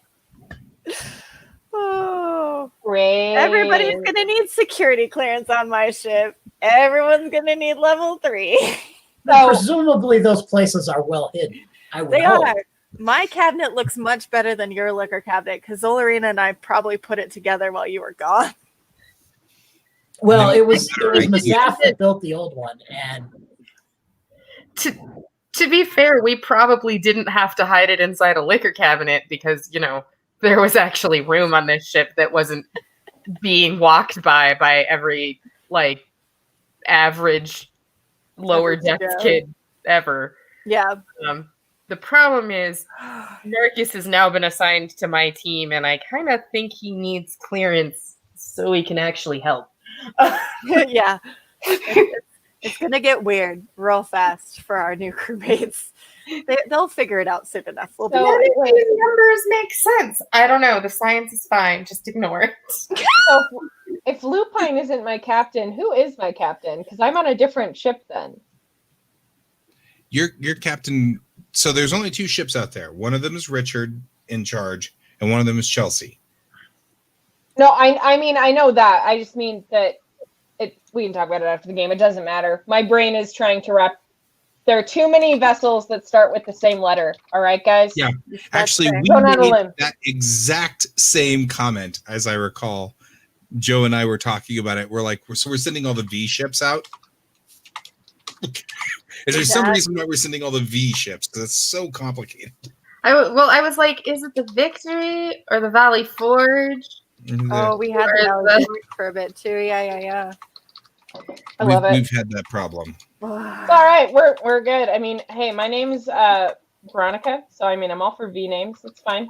Whatever. So we just get confused that you get confused with the ships too. Yeah, sounds great. But I will go back and convey. I mean, I know Captain Lupine's already heard all this, but I'll go back. I'll convey all of it to her. I will tell her that I think the best game plan here is to go in acting as naively curious as possible without seeming like an asshole. That's it. Because really, this is more of a historical expedition, and we can't say that. We can't be like, oh, hey, your tech's shit. So I guess we're going to we're going to go look at that now. But really, we need to treat this as if we're visiting an ancient archaeological site, and we need to be very careful with that because it's really interesting and amazing. Hastings has a background in cultural anthropology. She loves it. And also because, they don't have tech like ours. And so if we just seem very curious and amazed all the time, they're going to be very excited to show their first visitors in thousands of years all of their shiny gadgets. So that would be my advice. But Yep. Well, and I think we're more on a personal kind of exhibition just to kind of get to know them as well as people. And I think they'll appreciate that as well, because I'm guessing they haven't met, anyone outside their species in forever? Thousands of years. So we figured out approximately where they are coming from. Have we figured out if they continue on this trajectory where they're going to end up? Oh, we should probably figure that out. That's a good point. Where are y'all headed? Because, I'm just realizing if their ship runs right into, say, Bit, they're going to be in a real... That's going to be a real problem. Yeah, that's actually going to be a real problem, because then they're going to be hooked on drugs, and I'm going to have to figure out how to get them off it. Okay, you know what I want here? I'm going to want sensors and science from one of the ships, either the Versatility or the Van Valkenburg. I think the Van Valkenburg's probably going to be better for that role. And I'm going to need, let's go for reason and science on whoever's running the buttons. Okay, let's see. I've got a 17 in that. Reason and science. I've got a 13, but I can back you up at least. So can I assist Zolarina with that? Because my reason's darn good. Well, yeah, I mean...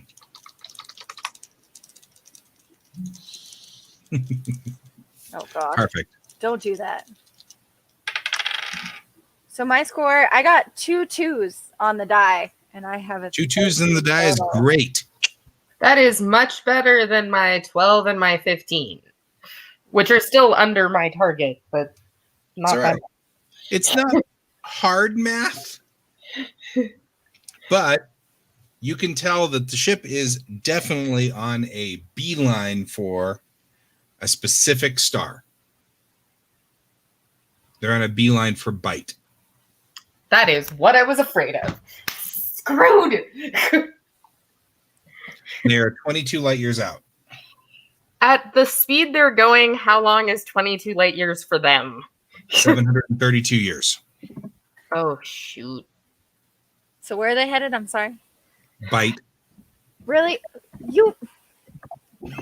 I mean, they're not going to get there for 700 years, but we don't even want them to hit that edge of space, honestly, because they'll be taken advantage of instantly. So it's best that we're doing this now, because we're bringing them into the Starfleet family anyway, kicking and screaming. But they seem to be nice gals, so we should be all right. I don't even kicking and screaming into them in the Starfleet family, but we may just want to give them a nudge in a different direction. Let them go that way. Guy, did you see my text? Maybe. No, but I will. I'll look for your text because you're my friend and stuff. Thank you. I think that's super important. That's great. We just instead of doing anything else, we just ping their ship on our way out. An asteroid hits it. It just goes the other direction. I think having them head maybe towards another spaceport so we can dock their ship and actually fully work with them. As I want them to know that we're doing the nudge on purpose, though. I don't want to just do it because we'll freak them out. So yeah, we could. I think we should probably decide based on the information we gather what we're going to do with them. But if we do decide that they're best off left alone, we should maybe aim them in a direction of somewhere else. I don't know exactly which somewhere else would be the most appropriate, but Bite is definitely not the appropriate answer. Bite is not it. I'd probably, after we've done our full investigation, I will probably call the Starbase and confirm what our next orders will be. But I'm pulling a Hashimoto because I learned from the best, and we're doing it later. Ask forgiveness at a later time. I'm sorry, I just didn't think to call. It works for him, right? He also is a Commodore, so he has a little more power than we do. That's fair, but he started as a captain. Just BS your way up. It'll be fine. That's what I've learned from Starfleet. I don't know if that's good morals or not, but ask forgiveness later. Get the things done. Do good for people. Not so much for Starfleet, maybe, but do good for people. So, and that's my prime directive, as long as everybody's okay. If we need to, I'm sure we can calculate some clearly somehow they managed to figure out a trajectory that got them here like 3,000 years ago. I didn't think that star was that bright, but okay. I question that actually, because here's my thought. Their vessel is massive, right? They barely notice anything hitting them, if they noticed it at all. I think they probably have been knocked off course a couple times over the centuries, and they just didn't notice because it's been so long. It's just mythology at this point, right? The magical place they're headed to, it's just mythology. They don't have a real place anymore. Well, and they told us that they didn't even know the destination because it's been forgotten by their generations. Yeah. So I don't know if they even are actually still headed in the direction to the place they meant to thousands of years ago. Because it doesn't matter how hefty your vehicle is. At some point, you're going to smack into something in space that's going to change your direction, even if it's just a little bit, That's just where they're headed right now, which isn't good. We should fix that. But I don't think that was probably where they were headed a couple thousand years ago, But what we can also do on this Goodwill mission, at least, is talk to them and find out if maybe we can assist them in figuring that out. Because we do have the tech, and we can show them what we're doing as a good faith gesture as well. So we can also help them figure out, where they're going, what's myth in their land and what's truth. You know what I mean? So we can kind of find out. And we can address this a little bit later, but we may want to run some simulations of a few different destinations, hopefully not too much further out than about 700 years, that might be essentially Class M planets that aren't going to have existing inhabitants, that wouldn't be too hard to move their trajectory towards. I don't know if there's anything else that's going to qualify in the three-dimensional sphere of that timeline, but it might be worth running simulations and seeing if there is. That's a smart I think it point. sounds like a great area. I think it's a great idea, and I guess my only thought on that would be, even if we do turn them toward a place that's a good M planet right now, which I'm all for, 700 years, 300 years down the road, you never know. It's just, so I think I agree. I think the best we can do is figure out at some point what the best area would be for them to land eventually, but we can't guarantee, who knows, if we direct them away from where they're headed right now, 700 years from now, it could be a utopian society that looks back on the period of history we're in right now as the dark ages of our society. And we're like, no, and they don't get to go see them anymore because we can't predict time. We don't know. So, I don't know. I wouldn't say that. Oh, sorry. I think we just go You're and absolutely right on that statement. let's just go and do our tour before we decide what we're going to do with them. Let's see if they're even worthy of doing stuff with. Never mind. You don't need to know what I just said about time. The Starfleet stuff is fluffy and really annoying. I got through most of Deep Space Nine, so I know there's alternate reality stuff. I haven't gotten to it's fine. Star Trek's I'm not weird. that far either, so I'm right there with you. All right, Guy, let's get on this ship and see what we can find out. So fluffy.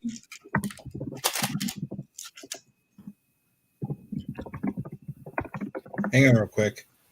Oh my god, when two players are texting back and forth. Who aren't that fast at texting. Right?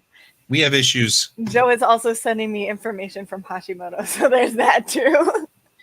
And I have overtaxed my computer, so now it's freezing up all the time. Oh no. And of course, while I'm at this, I'm also texting to other people in the group too because they're asking questions. Modern technology is fascinating. Right? I do love that we can have a private chat and a comment chat. That's super helpful. It's I don't really know neat. why, but I just checked my text messages to make sure that you hadn't contacted me, and I was like, wait, guy doesn't have my phone number. Why did I I list don't that? have your It was phone like, number, so you won't get a private message. But I was like, Discord, maybe. did I However- miss something? Was I supposed to say a thing? And as I picked it up, my millennial self, I was like, I never gave him my number. He could. Whoops. I don't know how that would happen. Why am I even looking at my phone right now? Like, It's all good. tech Really, savvy. it's it's just the ones who are doing things at this point. So, Oh, sorry. Yeah, you're okay. okay. I just So did you're that too. going to head on over now. I was texting and driving, so Oh my God. I missed some of this. Who's in the shuttle? All the ladies. All the All ladies the are in the ladies. shuttle. I got So that. We But have are a bunch you of. taking Valise? Are Sorry, you what? taking Einvel? We're not taking Anvel back. We said we're going to monitor her for 24 to 48 hours. I am a doctor. I made that call. She was just in surgery. Yeah, no, she's not leaving the ship until she's fully medically stable, But aware, Chelsea, and safe. you're As not a a side doctor. note, You're a Chelsea, biologist. their technology, Remember. I can be level. both. Their technology level is about late 21st century. The fact that they couldn't solve this particular thing was because it required microsurgery, which is a technique that they don't have yet. But they are still more advanced than us. Gotcha. Yeah, So- and that's fine. I just you as a can send- doctor, I you can always send them back monitor to- my patients on their for ship. 24 to 48 hours. And they're probably not going to die. So, that kind of thing. Just something to think about. Yeah, I'm just gonna Sure. keep her under, just for safety.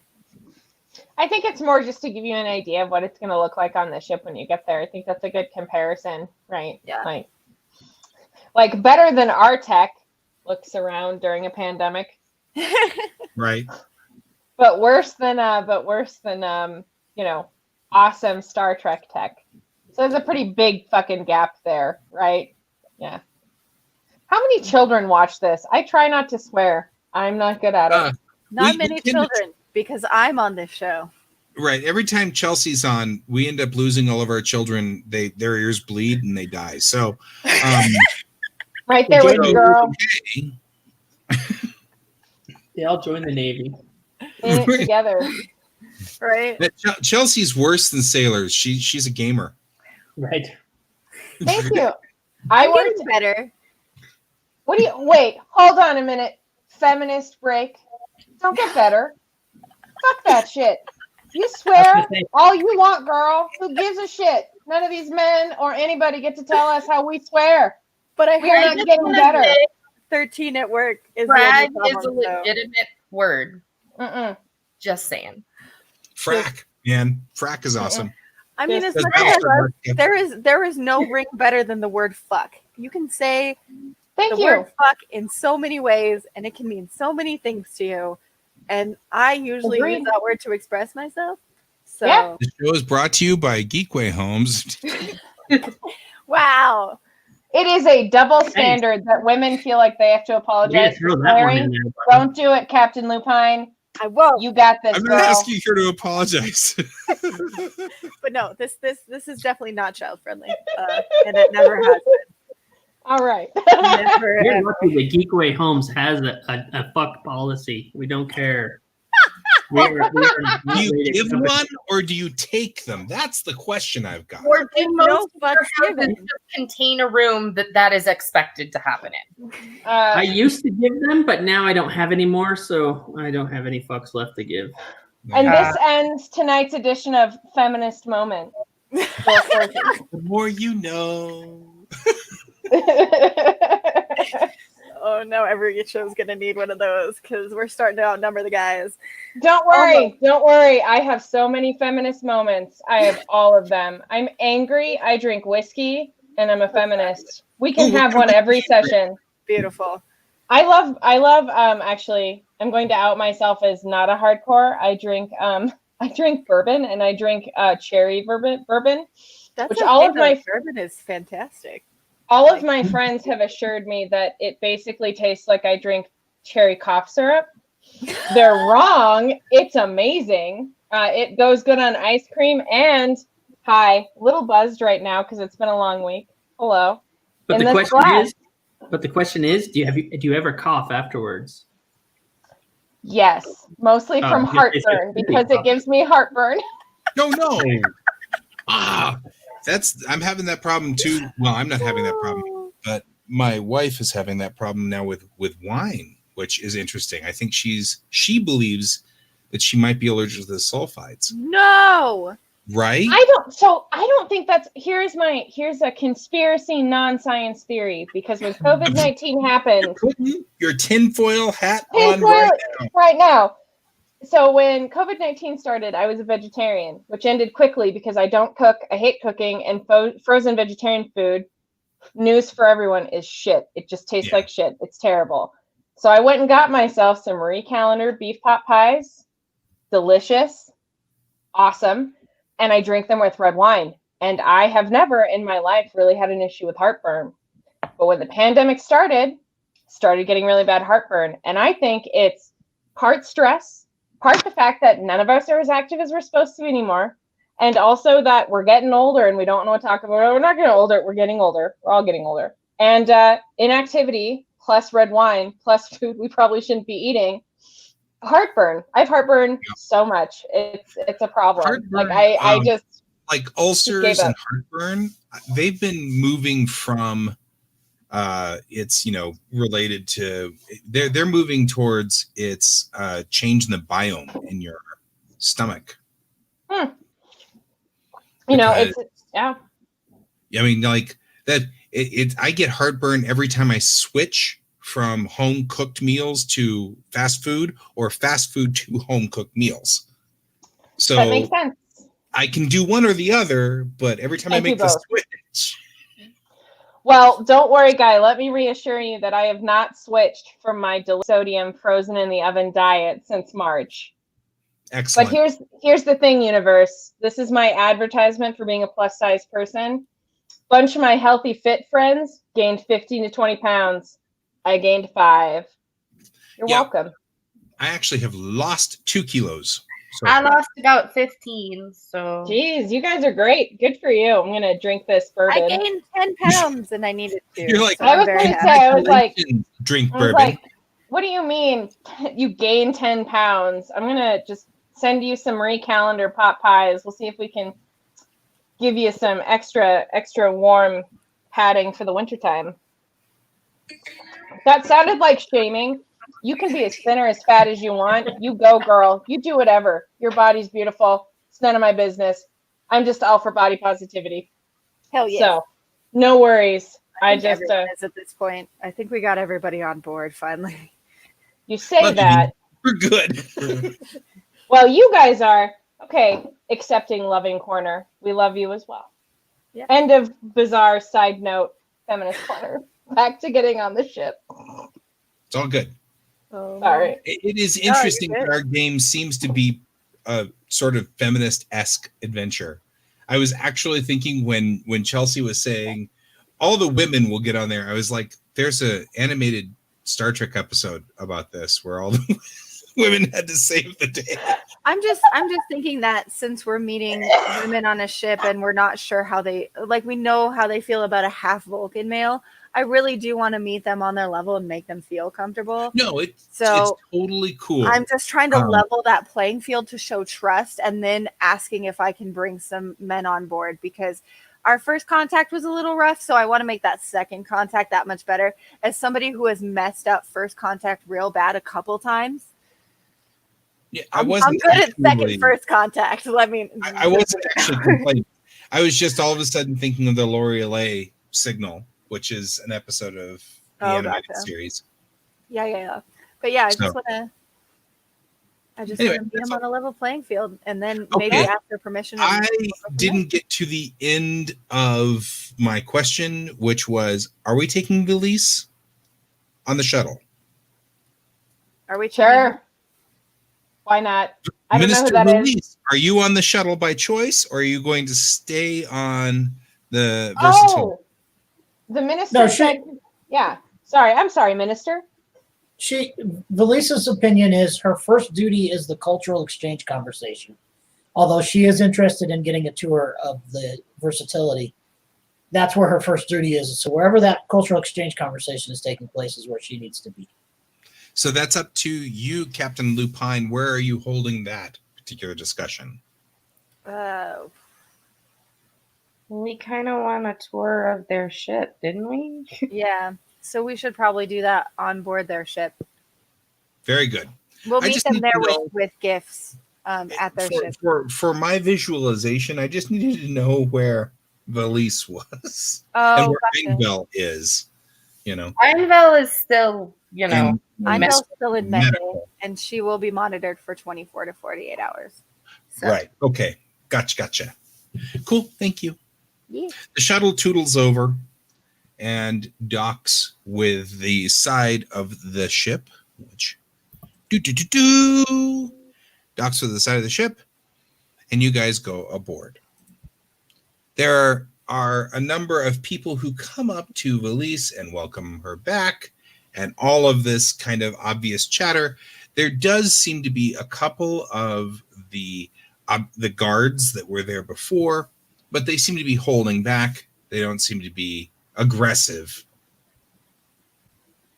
So now you guys are in the foyer for your benefit, Chelsea.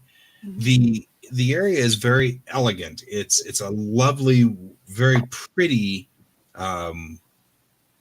ship, like this lobby area. The walls have what looks like stained glass. It's got lots of colors, maybe even a couple of designs that are obviously in there. They have a certain luminescence to it, so everything is very bright and colorful, very not like the outside of the ship, which is green and black. It's only green and black because it has no running lights. Mm-hmm. There's nothing on the outside to light the ship up. But yeah, inside it's very, very bright and cheery and very nice. This like stained glass effect. The floor's got like a tile to it that has sort of like a fresco to some degree, but it doesn't look like it's a specific image. It's just patterns. Lupine's definitely going to comment on how beautiful the ship is and what a beautiful, warm welcome. Thank you so much for having me here. I'm so excited to meet all of you and see the ship and get to know you better. Well, thank you, Captain. We quite enjoy it, and I'm glad that you find it aesthetically pleasing as well. Do you mind if I go straight to the tour with someone while Hastings here fills you in and some of your higher ups on what Starfleet is, how we work, that kind of thing? No problem. Nell will take you where you need to go and accompany you.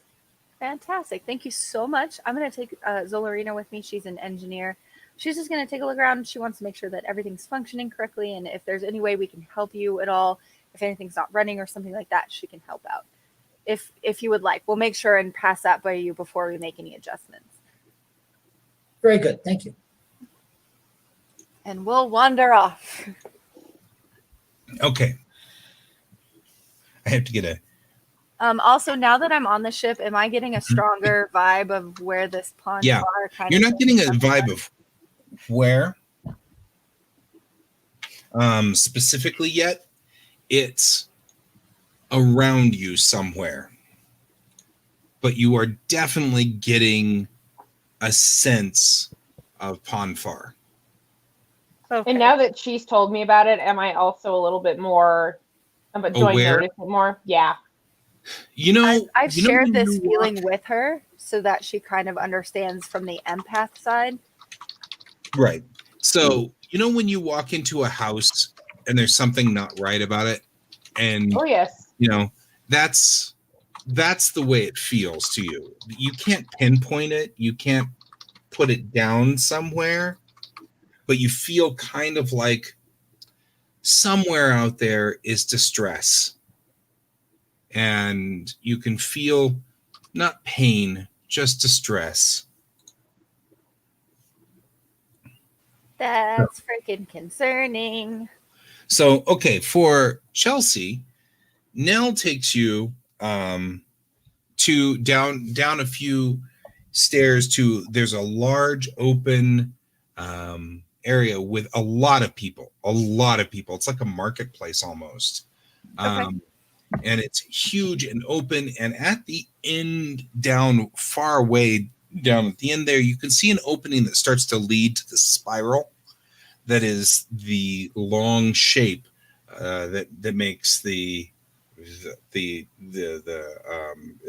ship is rotating. You can actually see that there's a rotation to the ship, so it's creating artificial gravity out onto this outer spiral, which is where all the greenhouses are. So, Nell explains that this is the central, like the central market area, but it's not a market. They're not selling or buying things, but this is where people get their food and where they hold their large meetings and things like that. Okay, I'm definitely going to ask Nell, like, how do you, since this feels like a marketplace, are you bartering for food? Do you have that kind of system, or do you just ration things out on the ship? Like, that's how we work, is we ration things out on the ship, but we'll usually barter between people for specialty items. But our ships are, while they're large, we don't necessarily have beautiful marketplaces like this. Right. She's a relatively young woman, and she seems kind of chipper almost. Mm-hmm. She's like, yes, it's very similar to what we do. We have sort of a, like, when you do an hour's worth of work, we get a little, I guess you would call it like a coupon, and you can use those to exchange for food. And that's how the system works. We've got many people here. We've got engineers, and we've got botanists, and there's a lot of people kind of operating here. We've got teachers and students and a number of things going on at all times. Fantastic. And what do you do on the ship mainly? What's your primary duty? Well, I'm a botanist, and they had said that you were a botanist, so I figured I would take you around and show you all the things, and that would be really cool. A lot of botany is a hobby. I'd love to show you some of my plants. I grew up on a farm in a space colony, so I grew up far away farming for most of my young life before I became a scientist. So, yes, I would definitely. You on a planet? Yes, I did. I did live on a planet for the first about 15 years of my life before I joined Starfleet and decided to explore space. But I'd love to see what you guys have here and share some horticulture knowledge and see if there are better practices for you guys. If you want to just exchange that information, I'm more than happy to talk about that. That would be so great. There are times when I was a little girl that I thought about how it would be to be able to look at the surface of a planet and not see it bend up at the end. Lupine, I'm going to tap my head so you can just go see what I'm thinking. Mm-hmm. I'll pop in. Okay. She doesn't know what it's like to live on a planet because the distance a planet is away from here is astronomically far. This concept is going to be difficult. Gotcha. Okay, I'm going to try and be as gentle as possible. And I'm just going to talk to her about how, even though we terraform planets, which means that we make them habitable if they aren't necessarily habitable, there's still a bend and a curvature to the Earth. It's just that you can't perceive it like you can on this ship going around you. It's more that you can see that distant horizon, and I hope that I can share that with her one day, because I would love to see that experience, to see how much, land they would be able to cultivate as a species if we can maybe find a planet for them to kind of settle into. And if she ever has the opportunity, I'd love to show her my home planet, my little corner of the universe, and have her meet my parents who have been farmers for our whole lives. But I also want to ask her, were you born on this ship? What does your mother do? Oh, my mother is still here. She's not a botanist. She really is more of like an educator, but she's getting closer to retirement. I think she'll retire in the next 50 years or so. So that's pretty common. But what is a horizon? A horizon is what you can see in the distance. It is the so-called edge of a planet. It's like down there, and she points to the end of the spiral. Yeah, and I'll say exactly like that. Except just it feels much more stretched out, of course, when you're standing on solid ground. This sounds so exciting. I wish I could do that. Well, we'll definitely try and make that happen. I'd love to do a cultural exchange and see what we can do for you. And if you have any questions, just feel free to ask. I'm an open book. I think that we're at the point where it will be my great grandkids who will actually make it to the planet that we're headed for. Oh, do you remember any tales or folklore maybe about the planet that you guys were searching for? Because we definitely do want to make that happen. So if you want to tell me that story, I'd love to hear it. We are specifically headed for one planet. It's the planet which has it's supposed to be the garden paradise. It's designed for our people. And it only had a number when we left. So it was 50228, but we know that over the years, our best astronomers have looked at it, and we can tell that it is where we have to go. That's so fantastic. That's such a beautiful goal to look forward to. And I hope we can get you there sooner rather than later.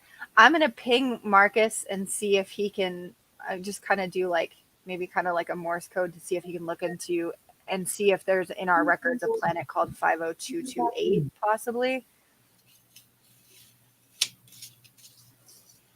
You want to do the roll there on that one, Marcus? That one will be reason, and I guess that'd probably be under science. I'm so glad History I have probably go under science too. So science and reason, or science and reason. Science and reason. 14. All right. Oh shoot! There it is. Roll well. All right. Got to roll 14 or lower. And you have history, right? No. Oh, Xenobiology, espionage, computers. 8 and 6, guy. Yeah. Oh, heck yes. So looking there is no reference. Even if you take the universal translator off and just run what she said, there's no reference to that planet at all that you can see or hear, or there's no... I mean, there are a number of planets that are identified as 50228, but they're all over the galaxy. So, I mean, is it NGC 50228? Is it, 50228 in the Gorn language? There's like a lot of hits that have come through, but none of them seem to match this area in any way. I passed that to the Captain Lupine, but also I try to get her to see if there's a constellation from their home planet that we may know of that it could be referencing as well. That's a good idea. So I'll ask Nell in that case. I'll say, is there any identifying marker about the planet 50228 that you know of that could help you search for this planet?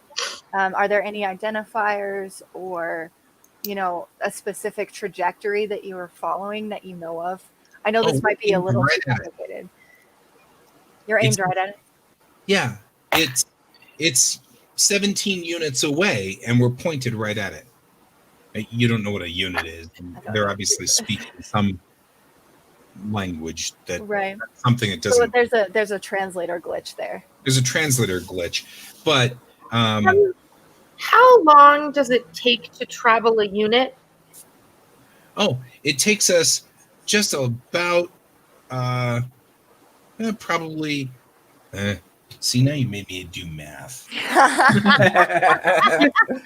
Okay. TLDR, 17 units is about 22 light years. So, and they're traveling not even at light speed. They're traveling a third of light So speed. I do math on that. 732 divided by 17. Whoever wants to do that math, be my So guest. it's essentially bite. It's so clearly bite. It is absolutely bite. No. And then she explains that even when the computers are down, because they die every so often, even when the computers are down, we use the old method of star charting to take the star charts so that we can get to the same, so we stay on course. But really, it doesn't change course very often.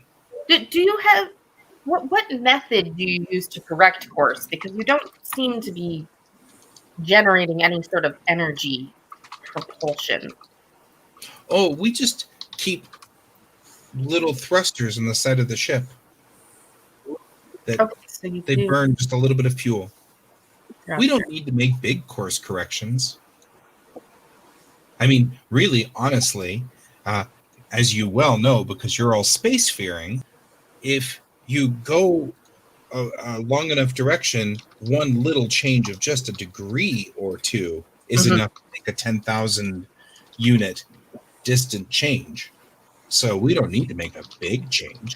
I'm going to explain to Zolarina, and I'll also explain to Nell that because of my human parents, I know kind of a lot about human customs, and they're big nerds. So there used to be this thing called star charting and sailing across the oceans of Earth, the big water masses on Earth. And star charting is...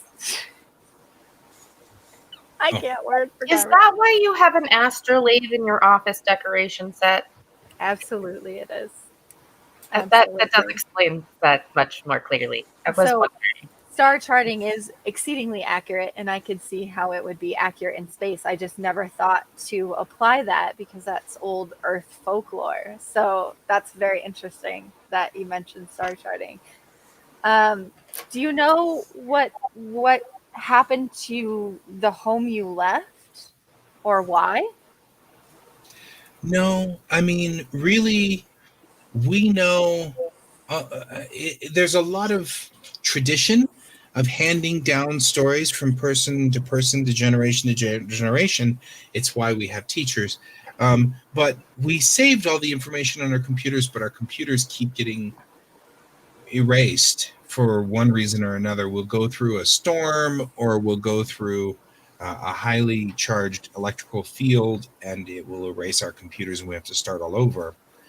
So we don't have the actual history, but we know that in our world, there was a war, and there were the people who were fighting, and then we had the people who were beneath the Raptor's wing, and they would fight each other all the time. And we left, along with 2 or 3 other ships like ours. We left to head to a different location, one that was not at war. That's totally understandable. I mean, conflict can be very difficult on many people of any race or creed. It's very difficult. So I totally understand that. We need a policy to not have war. I totally understand that. Starfleet is very much about scientific missions and to bring peace, because we desperately need to work together in this small galaxy that we have. This might seem like a very strange question, but I feel like we've been, very open with each other. In my species, children are born of a male and a female in a familial unit. So do you have a father, or do you have 2 mothers? No, just a mother. Just a mother. Okay. That's very interesting. That's very cool to learn. Yeah. I mean, so you have a father? What's father? A father is a male figure. It is the opposite sex from female, essentially. And it's kind of like they have two pieces of DNA that collaborate to become one of my species, and I'm a Beta Z. And your father wasn't mean? Oh, no. No, my father was exceedingly kind.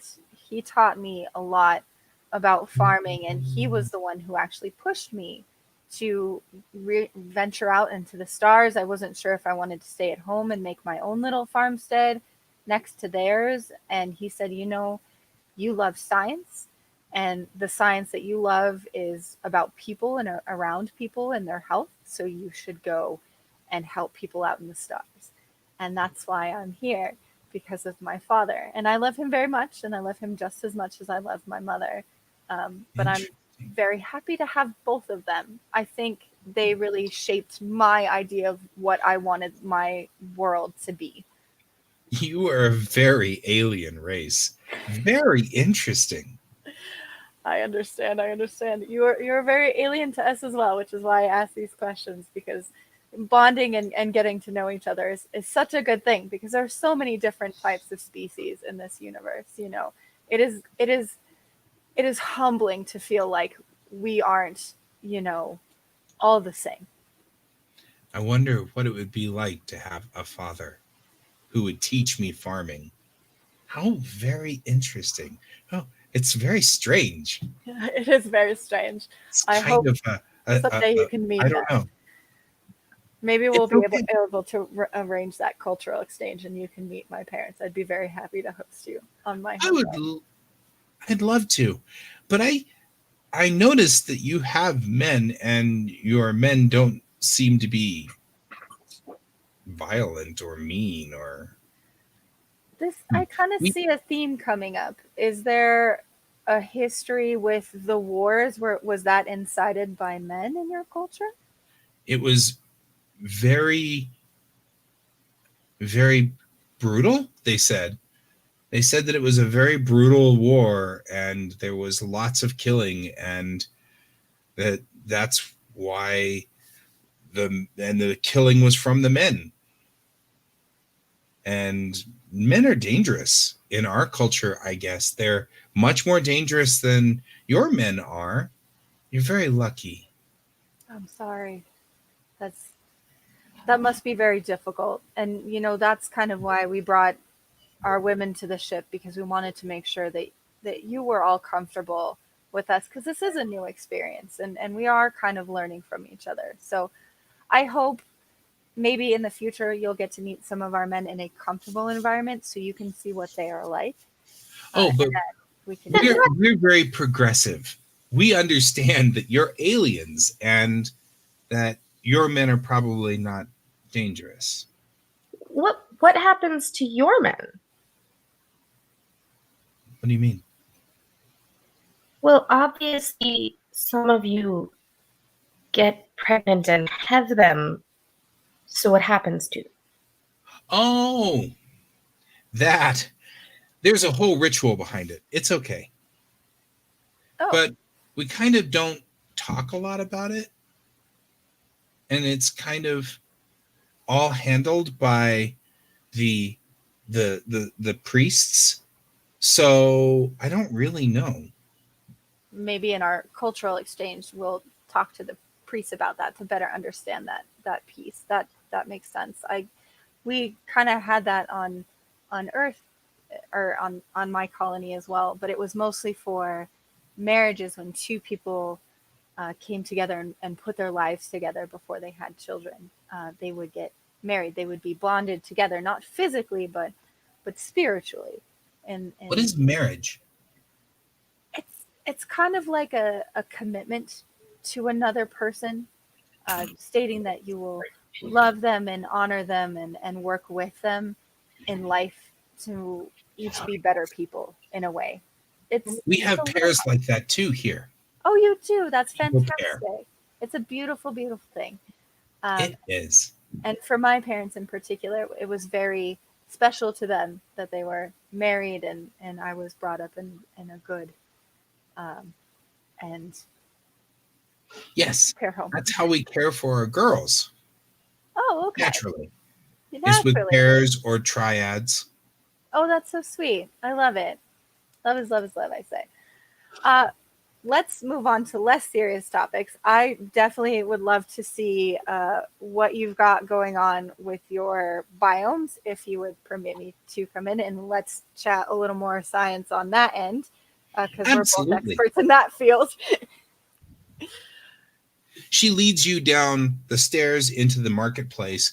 There are a lot of people here. They're doing various things. There's obviously an art culture here as well. There's art being created. There's food here. And the food's all vegetables. There's no meats at all.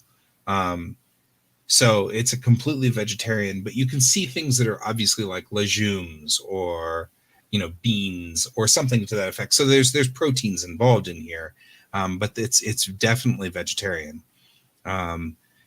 She leads you through the market. It's a lively place. There's music. You can hear music being played, and it's a very interesting place. It's a little city.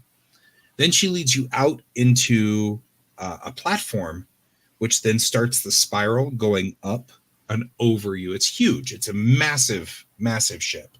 And so there's a path through the middle of these beautiful biomes.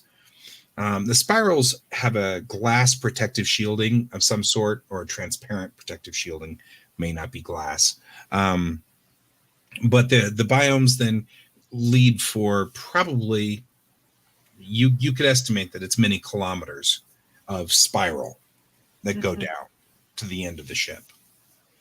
And so she leads you around and shows you various plants. They do look remarkably familiar to the plants that you have seen on Vulcan. Okay. They're reddish. No, plants that Marcus probably identified for me before I got on the ship, so I could talk about them. They are if not direct descendants, they are certainly descendant of some sort. You've never been to Romulus, so you're not sure whether they match Romulan plants, but they probably do, because that's what Marcus had found. I'll point out the plants that look familiar to me, and I'll probably ask questions here and there about the stuff that I don't recognize, like their protein content or vitamin content and that kind of thing. She seems intrigued that you recognize the plants. Any plant where you have, especially if you say the Vulcan name, you're going to end up with a quizzical look from her, like she's been electrically shocked a little bit, almost like, ooh, you know this? Wow, that's cool, I'm gonna kind of explain to her that, like, through our ventures through space, we find a lot of commonalities, and there is a planet called Vulcan that seems a little similar to theirs that has these plants. Like, I'm gonna be fully open with her about this. There's a planet called Vulcan. They grow these kind of vegetables. I've traded for these kinds of vegetables before in my past. So, as a farmer making cultivations, I've seen these kinds of things. I'll be happy to bring her seeds from Earth so they can have beautiful, like, vitamin D enriched fruits like carrots and vitamin B and beets and, things like that in my past that I know my family has grown.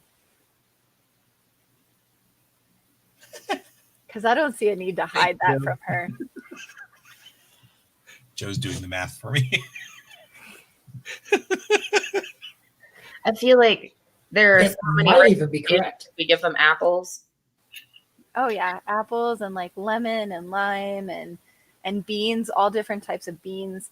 I'm gonna probably mention proteins to her and what do they eat for proteins and kind of exchange that information.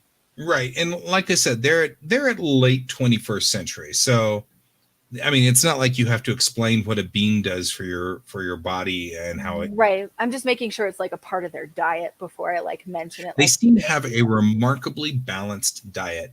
However, Vulcans are vegetarians. So they seem to have a very similar. So they're really on par.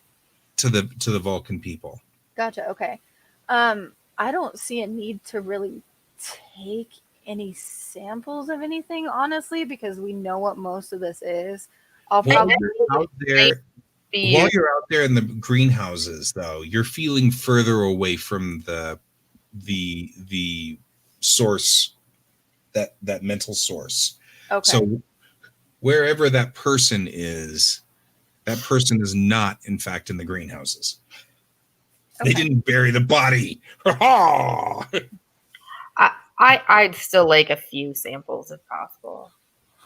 She's more than willing to let you have samples. She's pulling leaves off and she's giving you all kinds of stuff. She's all about this. I'm gonna have some stuff basically transferred to the shuttle.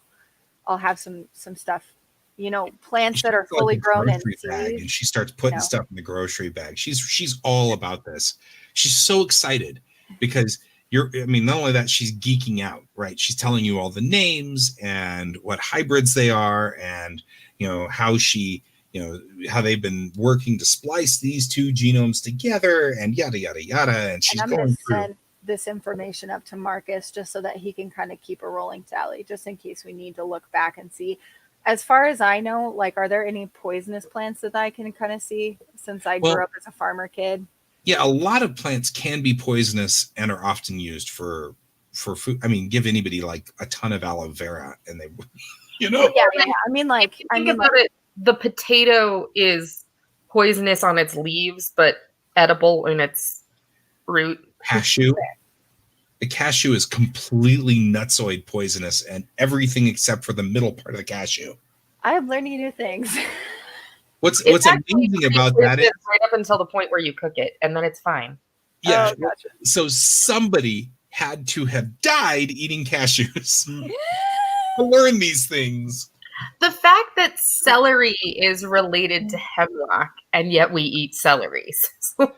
There are a lot of dead humans out there who died eating random things. It's I wonder if this is good. Oh, okay, don't eat that when your dog died. Not only did somebody die doing that, somebody went, I think he did it wrong. Let me try it again. It was fake news. That's fair. So I'm gonna let her know, as we're going through, this is beautiful. Thank you so much for letting us in. I want to give you some plants as well from our ship, and I'm gonna explain what they are on our way back, just so that we can get back to that front part of the ship. So I'm gonna give her, some live plants and also some seeds, and just send her. I've got grow notes probably on a hollow pad that I can hand over to her that probably looks like a tablet, so that she can start growing it. If she has any questions, here's my personal contact information, yada yada yada. I'm making a friend here. So perfect. So while you're on your way back through that back part, they take you back to on the other side of the ship. Quick where question. You go through the real quick. Sorry. Does it seem like the greenhouses take up the entire spiral, or are there layers underneath? That you can tell there's probably a floor underneath it, another deck underneath it, but you don't know. The problem is the ship is made of something that's messing with the tricorders. And it's not so you'll get you can tell that it's a network of some sort, like a grid work of some sort, because you'll walk along and the tricorder can make a good clean scan, and then all of a sudden it can't. Okay. And then it does again, and then it can't. And it seems to have a pattern. So it's probably just the superstructure of this ship is made of something that's hard to penetrate, something super dense. Because it really does seem like it's grid work. So you get weird readings from time to time. Okay. Cool. But the answer is there's another deck underneath the greenhouse. Okay. Which may be housing water. That seems likely, but okay, you guys come back out the other side, the starboard side of the ship, if you will. And she walks you through the medical facilities and through, the obvious pieces of the ship that are clearly designed for ship work. The medical facilities are very lovely and big, and they're spacious very clean. And it seems like you've got a couple of people in here with random injuries and a couple of people who have probably a cold or two in there, but nothing major. But as you leave the medical facilities, that feeling gets very strong all of a sudden, so much so that Hastings can feel it too. Okay. I mean, naturally. And it's coming from just outside of the medical facilities. Outside, like Yep. in the main like hall, or like deeper into the ship kind of a In thing. the hallway. Gotcha. I'm gonna tell her that I just need some air real quick. I just got kind of dizzy, so I'm gonna take a step outside the medical facility and just grab some water Okay. and like take a breather. She's very concerned about you. I mean, she's young, she's fluffy. She's, very excited about these new people who are all of a sudden like geeks like her. So she's all about this, Is there anything that I can kind of see in the hallway? Is the feeling getting like stronger? It is stronger in the hallway. It's very strong in the hallway. And there's nothing here but, just the mosaics and the stained glass windows and the ceiling lights. And it's just a hallway that goes all the way down. So, and it goes forward, but it's definitely somewhere here. Okay. So I'm going to tell her, like, you see these mosaics and these stained glass windows. Are they indicative of anything in your culture? I'm just getting a very strong. Are you like telepathic? That's an easy way to explain it, but it's more complicated than that. I understand that we used to be telepathic too. Oh. A long time ago. But nobody's been able to get it to work since. When was the last time someone was telepathic? Oh, I don't know. Maybe 15 or 20 generations ago? That's very interesting. I'm feeling... when water washes over you, you can feel those individual droplets.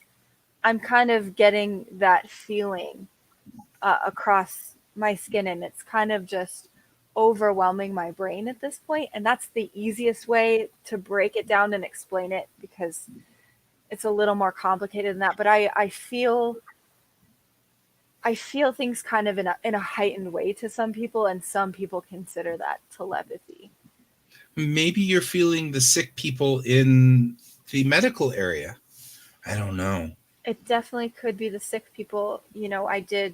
After farming, I trained to become a medical doctor. So that could be part of my feeling. Usually I'm a little more under control, but you are new people. You are an alien species to me. So that definitely could be it. I'd say I'm so sorry to make you feel bad. It's totally not your fault. You never would have known, It's just the way things go. Let's head further on, and we'll see if I feel a little bit better. I'm a little overwhelmed. Okay. Am I having that same structural scaling problem here? Yeah, it's definitely thallium is what it is. It's a metal that is hard to scan through. And you're getting that here as well. The ship seems to be built out of it. And it's just difficult to scan through. And the ship sensors can penetrate better, but the problem is that this is effectively an insect or a crab. The outside is like, maybe 5 or 6 meters of thallium. Then the inside has structural supports, but it's mostly hollow on the inside with all of the pieces and parts that are, struts and things like that are made of thallium. But that makes it very difficult to scan. From the outside, it's really hard to scan, to penetrate through the shell. From the inside, you can penetrate the shell, but only in points, points where it's open. So this ship was made to last. It was made to last a long time. Okay. But that also means we weren't going to be able to figure out what's underneath. Yeah. Which is going to Not be... easily. You can keep scanning. So, I want to find a male. Trying to Sounds find like a man who like refreshed. Okay, so you go down the road down the hallway a little further, and it starts to subside. The feeling starts to subside. You're going away at this point.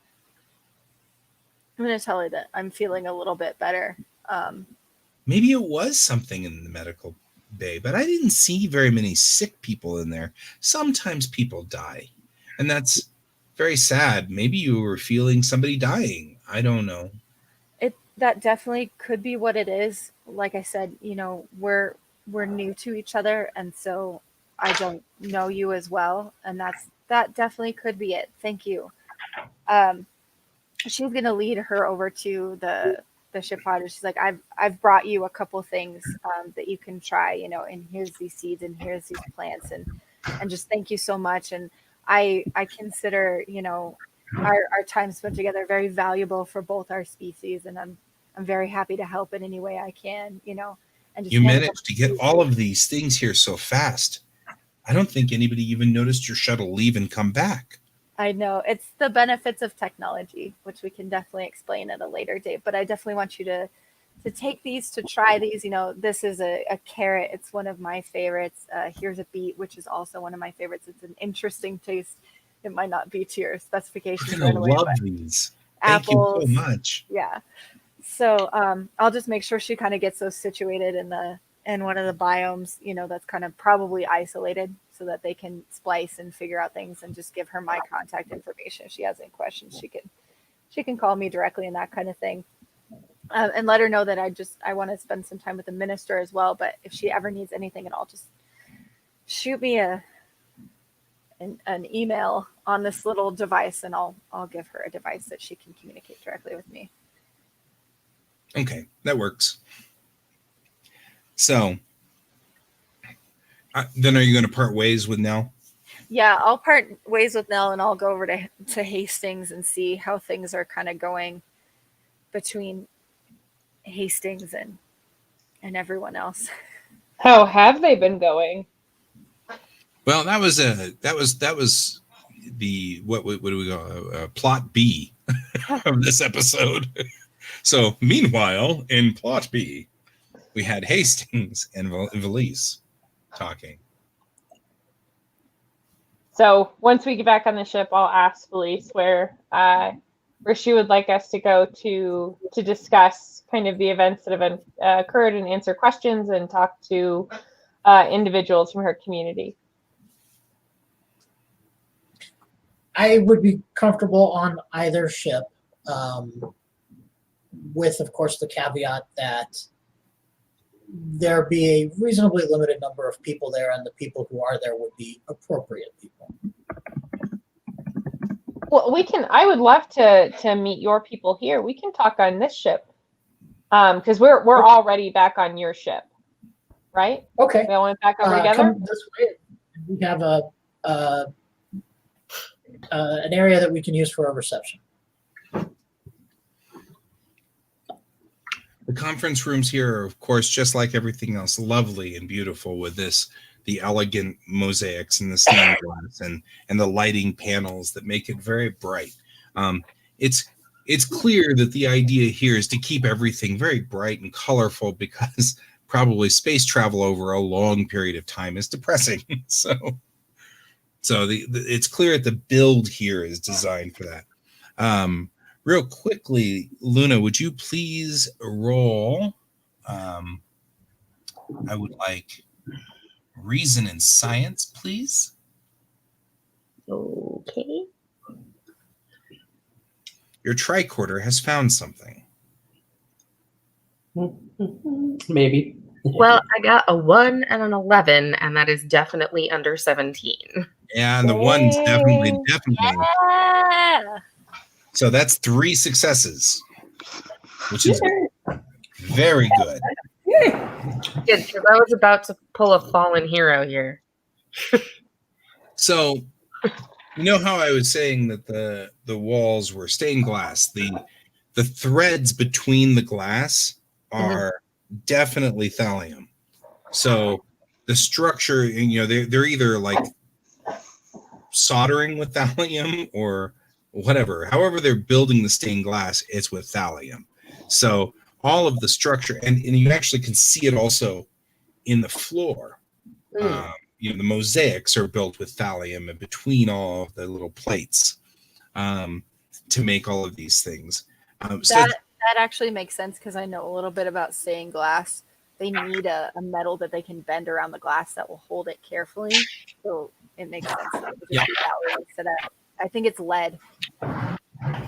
Here. However, one of the things that has come up is that you're getting the strong, something the tricorder has picked up while you were scanning the thallium and the stained glass, is that even though the glass is a special kind of like a lead glass or something like that, the tricorder could kind of get a clean picture from time to time if you got the tricorder close enough to the glass.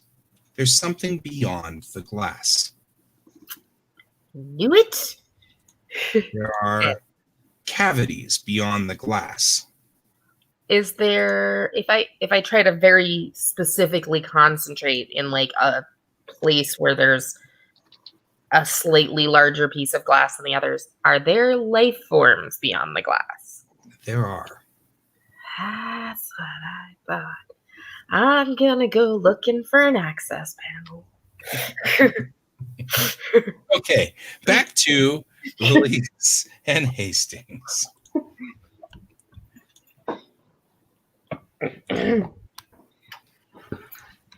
So Valise takes you to this lovely conference room, and there's a table, and the table is made of a very pretty wood, probably from one of the trees that's, in fact, wood seems to be sort of an accent here in a lot of ways. Obviously, when things fall in the spiral, they're used and recycled, and the wood is recycled to be things. A lot of the artwork you saw earlier, Chelsea, was wood of some sort. So a lovely wood table, very well finished. These beautiful chairs and things like that. And Valise asks you to sit down. You do. And now you're both sitting across from one another. So that's where you guys are. So if you want to take that away, where are you headed with this? I would like to explain a little bit more about the Federation to the minister, and also give the minister opportunity to ask the questions that she was thinking of before, and also to request some of the stories that she and her people would be willing to share about their past.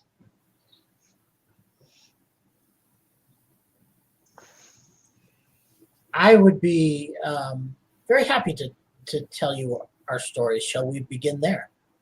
I would love that. Thank you. Well, our native planet is very far away. In fact, we have been traveling for many generations.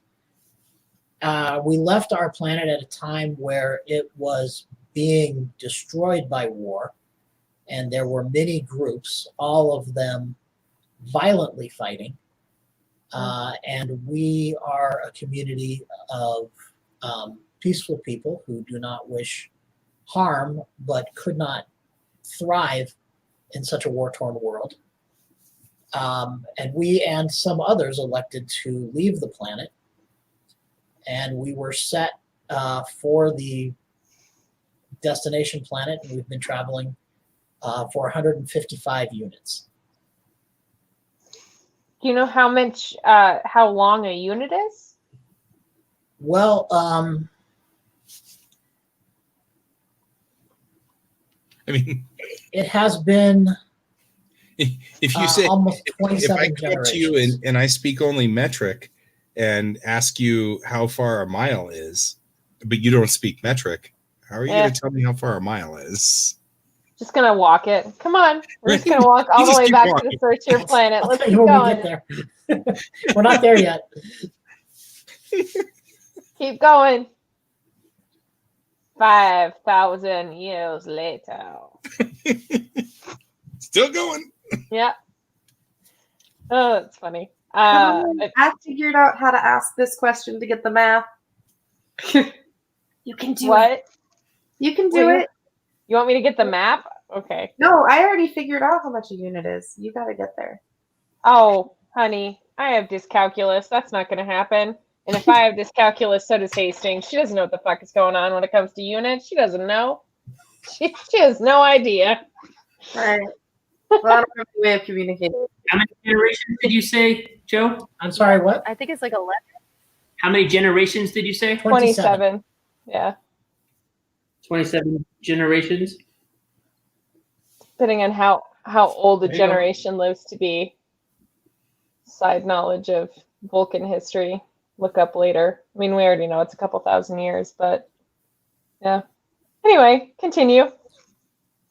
But just as it's probably common knowledge, Vulcans live to be somewhere between 1 and 200 years. Okay. Earth years in age. Right. So now I have to open up my So it's been a long while. Yeah. So if we just average that out to 150, let's just do a happy median there. Or that's not a happy median. No, I guess it is. I don't know. That 150. seems fine. Yeah. And 27. Yeah, so 4,000 years. Nice. Jesus. So between 3,500 and 4,000, probably. That's It's been a long hot minute. It's been a hot minute. Anybody have history Let me see. on their character sheets? I might, but I'm not in the room. I have history. I don't. I don't know Are if we- my history applies to this universe, though. I have I but have cultural That's a studies. good point, No. Valerina. You might Alternate history. know. Yeah, you might know some stuff. So as soon as Zolarina gets the information that Hastings has, let me go on ahead and we'll roll there on that one. Okay.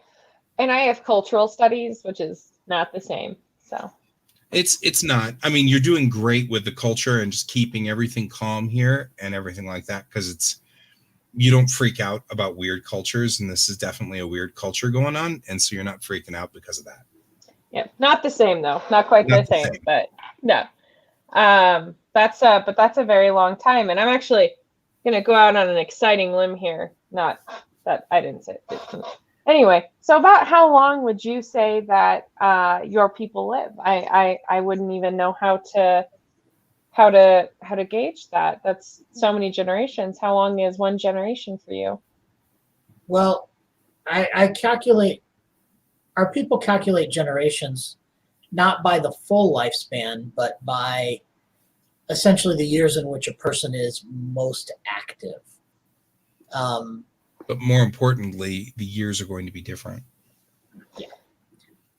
So any number she gives you is going to be weird. You know, how long is a And generation? 14 arcs. Right. You know? Listen. I am new to the sci-fi universe. Throw me a bone here. Synchronize it. Find a unit. I mean, you do have a tricorder. Yeah, we've given you. I mean, I think that definitely Luna's got the answer going for her here. Luna knows what's going on. Hastings wants to know. Hastings is lost. Hastings has no idea what's going on. She doesn't know. Luna gets it. Hastings is lost. But we'll go based on our, actually earlier we kind of based on debris. It was like what we decided it was 2,500, right? Yeah, V basic Star Trek knowledge is your tricorder would be able to scan and tell you how old those people are. You could definitely, if it wasn't for the fact that the ship is made of tricorder resistant metal, that it would be a lot easier to do carbon dating on things. You can carbon date It would probably be the most the one thing that stayed the same, right? Everything in the biospheres are going to be swapped out every 5 years. But like, you know, the ship itself, the hull of that ship has lived however long this has been. The sad part is that it's made of a metal that's not easy to scan. So that's making this a little bit more difficult. That's why Hastings is confused. It's not because I haven't watched Star Trek for very long. It's because the ship is made out of weird material, okay? Yeah. That's all right. totally acceptable. Hastings, yes. To be honest, Zolarina is a time and space expert, and you're not. Zolarina is terrible at talking to people, so you should keep talking.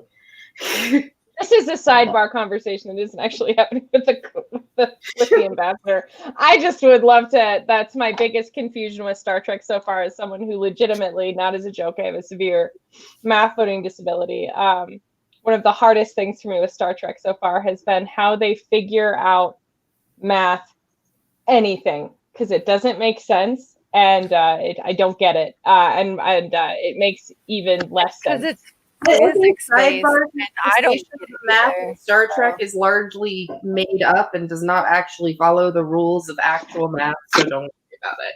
Oh, good. Well, in that case, it's all fine then. Anyway, so I mean, you know what? I read a bunch of science fantasy books. It makes sense to me. Anyway, back to there we go. Anyway, past the many generations of your people, where were we? That's 27 generations. Long time, planet, good stuff. That's incredible. Do you know anything about the planet that you are trying to visit or trying to move to? It is a very fertile world with excellent farmland and a comfortable climate, plenty of natural resources. But it's worth taking the time to do it. That is beautiful. That sounds amazing. And it sounds like you have been traveling for a long time to get there. Do your stories give any kind of end date to that? Do you think there's a time when you're going to find that land, or is it just a open travel until then? No, we will arrive in 17 units. That's that like 700 years thing. So it's okay. Quite a while to get there. Okay. So Fight was the 700 units. So it was probably that plant. Okay. That's good to know. Good to know. Cool. Well, something that I have interest in that might be strange to your culture, but something that's always very much interested me because we're all so different is the mating rituals of different species. Yes, I have questions along those lines as well. I would love to do an information exchange then. I just think that we are all so different and so similar at the same time. And I think one of the easiest ways to look at that is by looking at how we have relationships with each other. And I think one of those is how we mate. Well, I am unclear on something. Are you all from the same species? No. I see. And how do so many different peoples come together on one ship?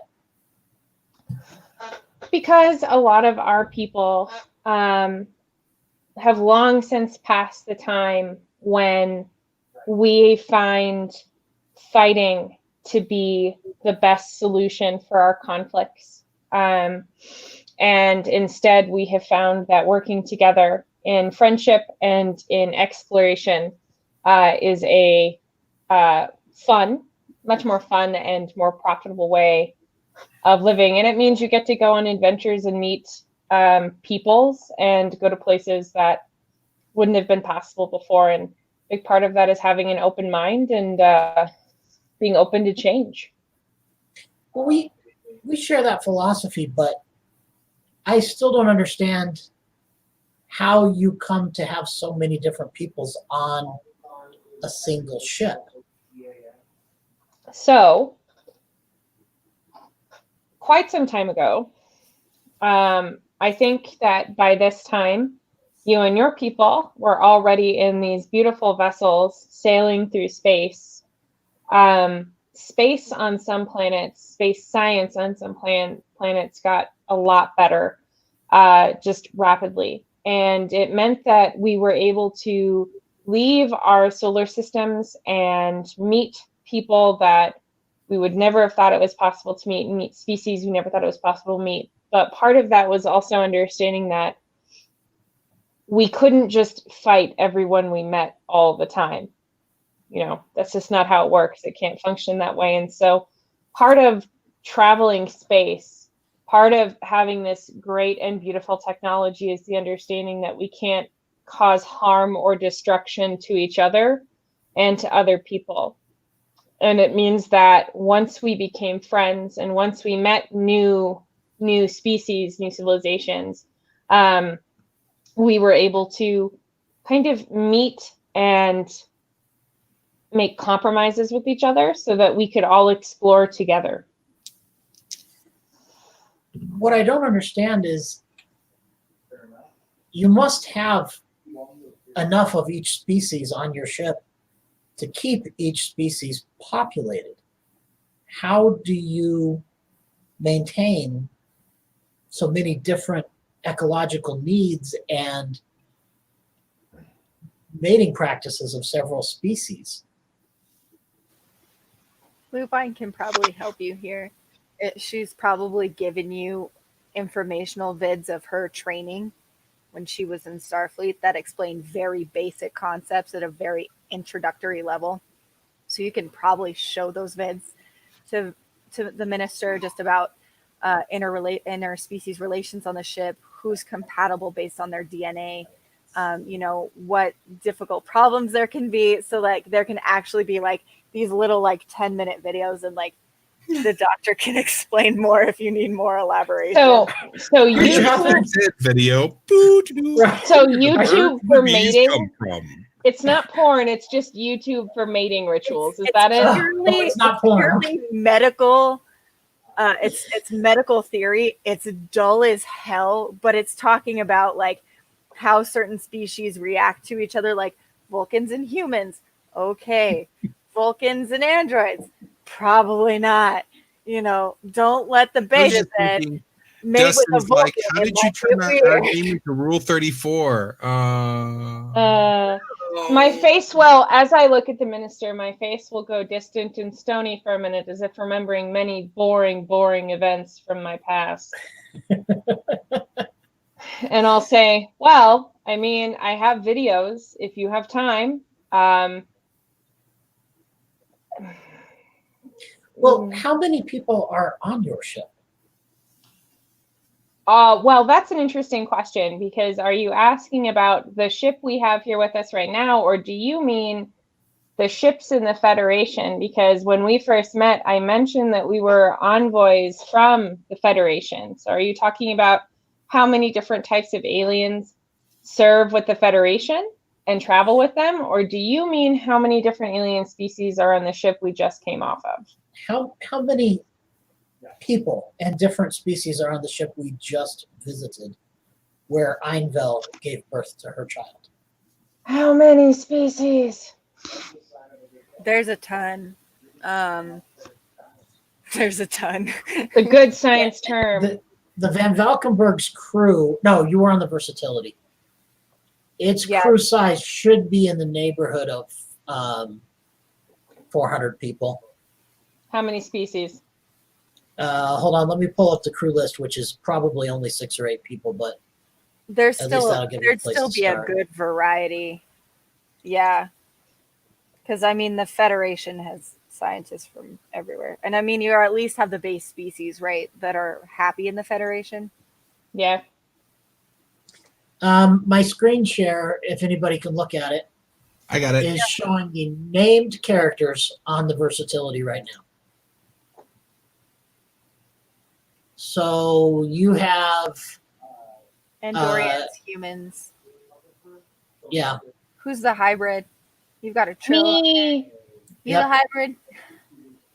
I'm a half betazoid, half human. You're the happy.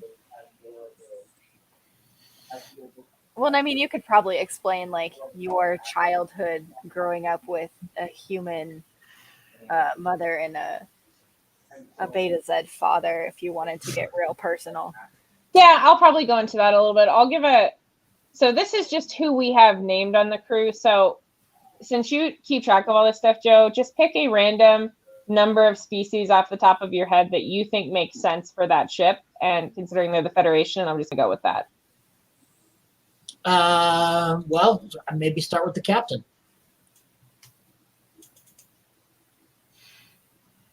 Start with me, you mean? That's a trill, or no? That's so. I would say I would categorize that we're talking about. There are probably about 10 different species on the van, easily. Okay. But not all of them are compatible. Okay. So I'll just say that. I'll say, well, roughly, because I don't know for sure. But right now, there are probably 10 different species. Not all of them can mate together, but some of them can. I am half human, half betazoid. So I am not 100% anything. I'm 2 different alien species. And I came out okay, mostly. Charming grin. How long have you been on your ship? Well, this one? Couple months. A couple months? Are we near one of your planets? Translate well, though. Because, like, months, you guys haven't... Well, I don't know. I guess you could have figured that out by now. Universal will figure that out. A 25th of a unit. Sure. Yep. A 25th of the unit? Yep. That's how much. 15th of an arc? Sure. A unit is a distance measure. Right. You know, the minister is really fucking smart. She can figure it out. She'll get there. She'll get there. I think she can figure it out. I think she's okay. So, real quickly, on the other side. Absolutely love this answer. It's perfect. Chelsea, your communicator chirps. My communicator chirps with what? What's going on? It's Commander Flag. Do I like Commander Flag? I mean, he's the one you left in charge. Actually, Flag should be on the versatility, not the van. I thought it said van. Get our fucking ship straight. Let me pull up the Van Valkenburg's crew. Classic campaign. Yeah, I thought I was reading the van's whatever. No, I pulled up the versatility because that's where they took Einville. Oh, yeah. Makes sense. And that's where they're touring, and that's where like they are. Who's in charge of the van? I just need to know who's in charge of the van. I don't know who's in charge of the van because the van ship is brand new to me, and it is now mine. So your XO is Zolarina Giraffe. Yes. Who's over Your here? chief engineer is Salma Sath. Your chief medical is Tehrani. You've got a communications officer. So Miss Sath is probably the one in control of the ship right now. Who? Yeah. Sath? Yeah. Salma Sath? Yeah. The Miss Sath's chiming in. Because Miss Sath is probably under the... probably knows all the security clearance BS that we need to know. Okay, so I'm chirping. What's happening? Well, so Captain, get to it, please. I was looking around and I think that we're being followed. By what or whom? I don't know. I can't see it. Are they cloaked for some reason? What are you thinking? Probably a cloaking device. We are being followed. We're just hanging here in space. How long have they been on our case? I don't know. It was a fluke that I found them. It was a complete fluke that I found them at all. And now I've lost them again. Okay, please ping their last location to me. I need you to chart everywhere you might have seen them. I am going to let Hastings know I'm just to say, hey, I just need to go back to the ship. It looks like we might be being followed. I just want to give full disclosure. I'm going to go up and investigate that, and I'll relay any information to you and the minister, if it's concerning or not concerning, just because we both need to know. So I will be back. And I'm going to go to the shuttle and beam up. Do you say that in front of the minister? I will probably tell it just to Hastings. I'll pull Hastings to the side real quick and be like, hey, I'm just running up to the ship. Don't I have that? Can't you just, aren't we all wearing those earpieces? I can ping you, yeah. So on the Chaucer, when this crew was all on one ship, earpieces were standard. It wouldn't surprise me if they've continued that. They'd probably stay standard. Yeah, absolutely. That makes sense. So I'll ping you real quick on that. Just give you a real private, quiet little message. Say, hey, I'm going to run up. Just, you can give them full disclosure. I'm totally fine with that. But I just want to let you know, we think there's something out in space. We're going to go investigate really quickly and make sure everybody stays safe. And I'm going to head back to the shuttle and beam up from there just because it's more secure. All right. And I don't have their brains. On the bridge, they've gotten a lot of speculative data. It's been a very long time since we've seen a cloaking device being used, really, by any race that's not currently part of the Federation. Looking at you, Klingons. So this is not a Klingon cloaking device because you can actually see through those now. Okay. This is a cloaking device we've not seen before. I'm going to ping Zolarina. I'm guessing I probably brought Zolarina up with me, actually. Probably. Oh, but I was going to go explore the channels underneath the ship. I know, but we have an emergency. What is that ship made of? Because I know you were scanning the entire time. What did you find anything that is kind of out of the ordinary? Because we've got a ship with a cloaking device that we're not quite sure what it's made of. And this ship is made of a whole ton of thorium. That's why we can't scan it. It's like meters and meters of thorium. It's just like seriously trying to scan through the depths of the ocean. A brick wall, because I could actually scan through a brick wall. So as you're doing this, you realize that there's a method that Tassara had come up with to scan for power signatures for cloaked Romulan ships. You can employ that. Let's employ that right the hell now. Because maybe my captain thought he saw a Romulan. So, Marcus, I think that should already be in the computer if you just want to execute that. Yeah, that would probably something that's built into the base program. That makes sense. It does seem to relate to that power signature. It's a Romulan? It's a Romulan. All right, I'm going to send out a message. We're going to cut there. Wait, no, I'm busy. It's 11 o'clock, and we still have Act 3. So the complication to the end of Act 2 has occurred, and now we have a Romulan ship. You suck. So you are busy, and you are in the middle of this, and we will continue it on the very beginning of Act 3. Cliffhanger. So Hastings has her ways of intimidating the not enemy who could potentially be an enemy diplomatically. We'll be fine. yes, and we can kind of do a quick what you two did. So think up all of the stuff that you were talking about, because really, honestly, you guys could literally talk for the next 5 hours here. And so let's kind of consolidate down what did Valise and Hastings talk about in their cultural exchange.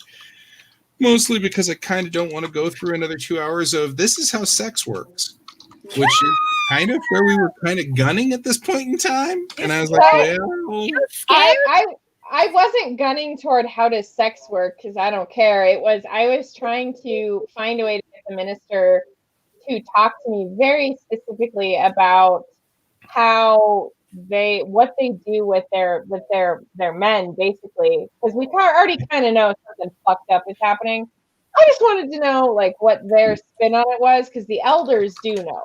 At the top of the next game, Yeah. we will do a quick recap of this. Okay. So you can ask your key questions and get your key answers, and that'll be the last few seconds before we go into dealing with the Romulan. So I promise you can finish that. Sweet. Okay. Sounds good. Are we waiting for anything else? Oh, so that was a sweet. Okay. Will I have a chance to have opened up one of those panels and looked inside? There's no way to get into the panels. You'll have to cut them. Ah, dang it. I mean, I'm not against that, but it's messy. But you definitely got a life form reading from the other side through the glass. The glass is also somewhat like Tholium Lake.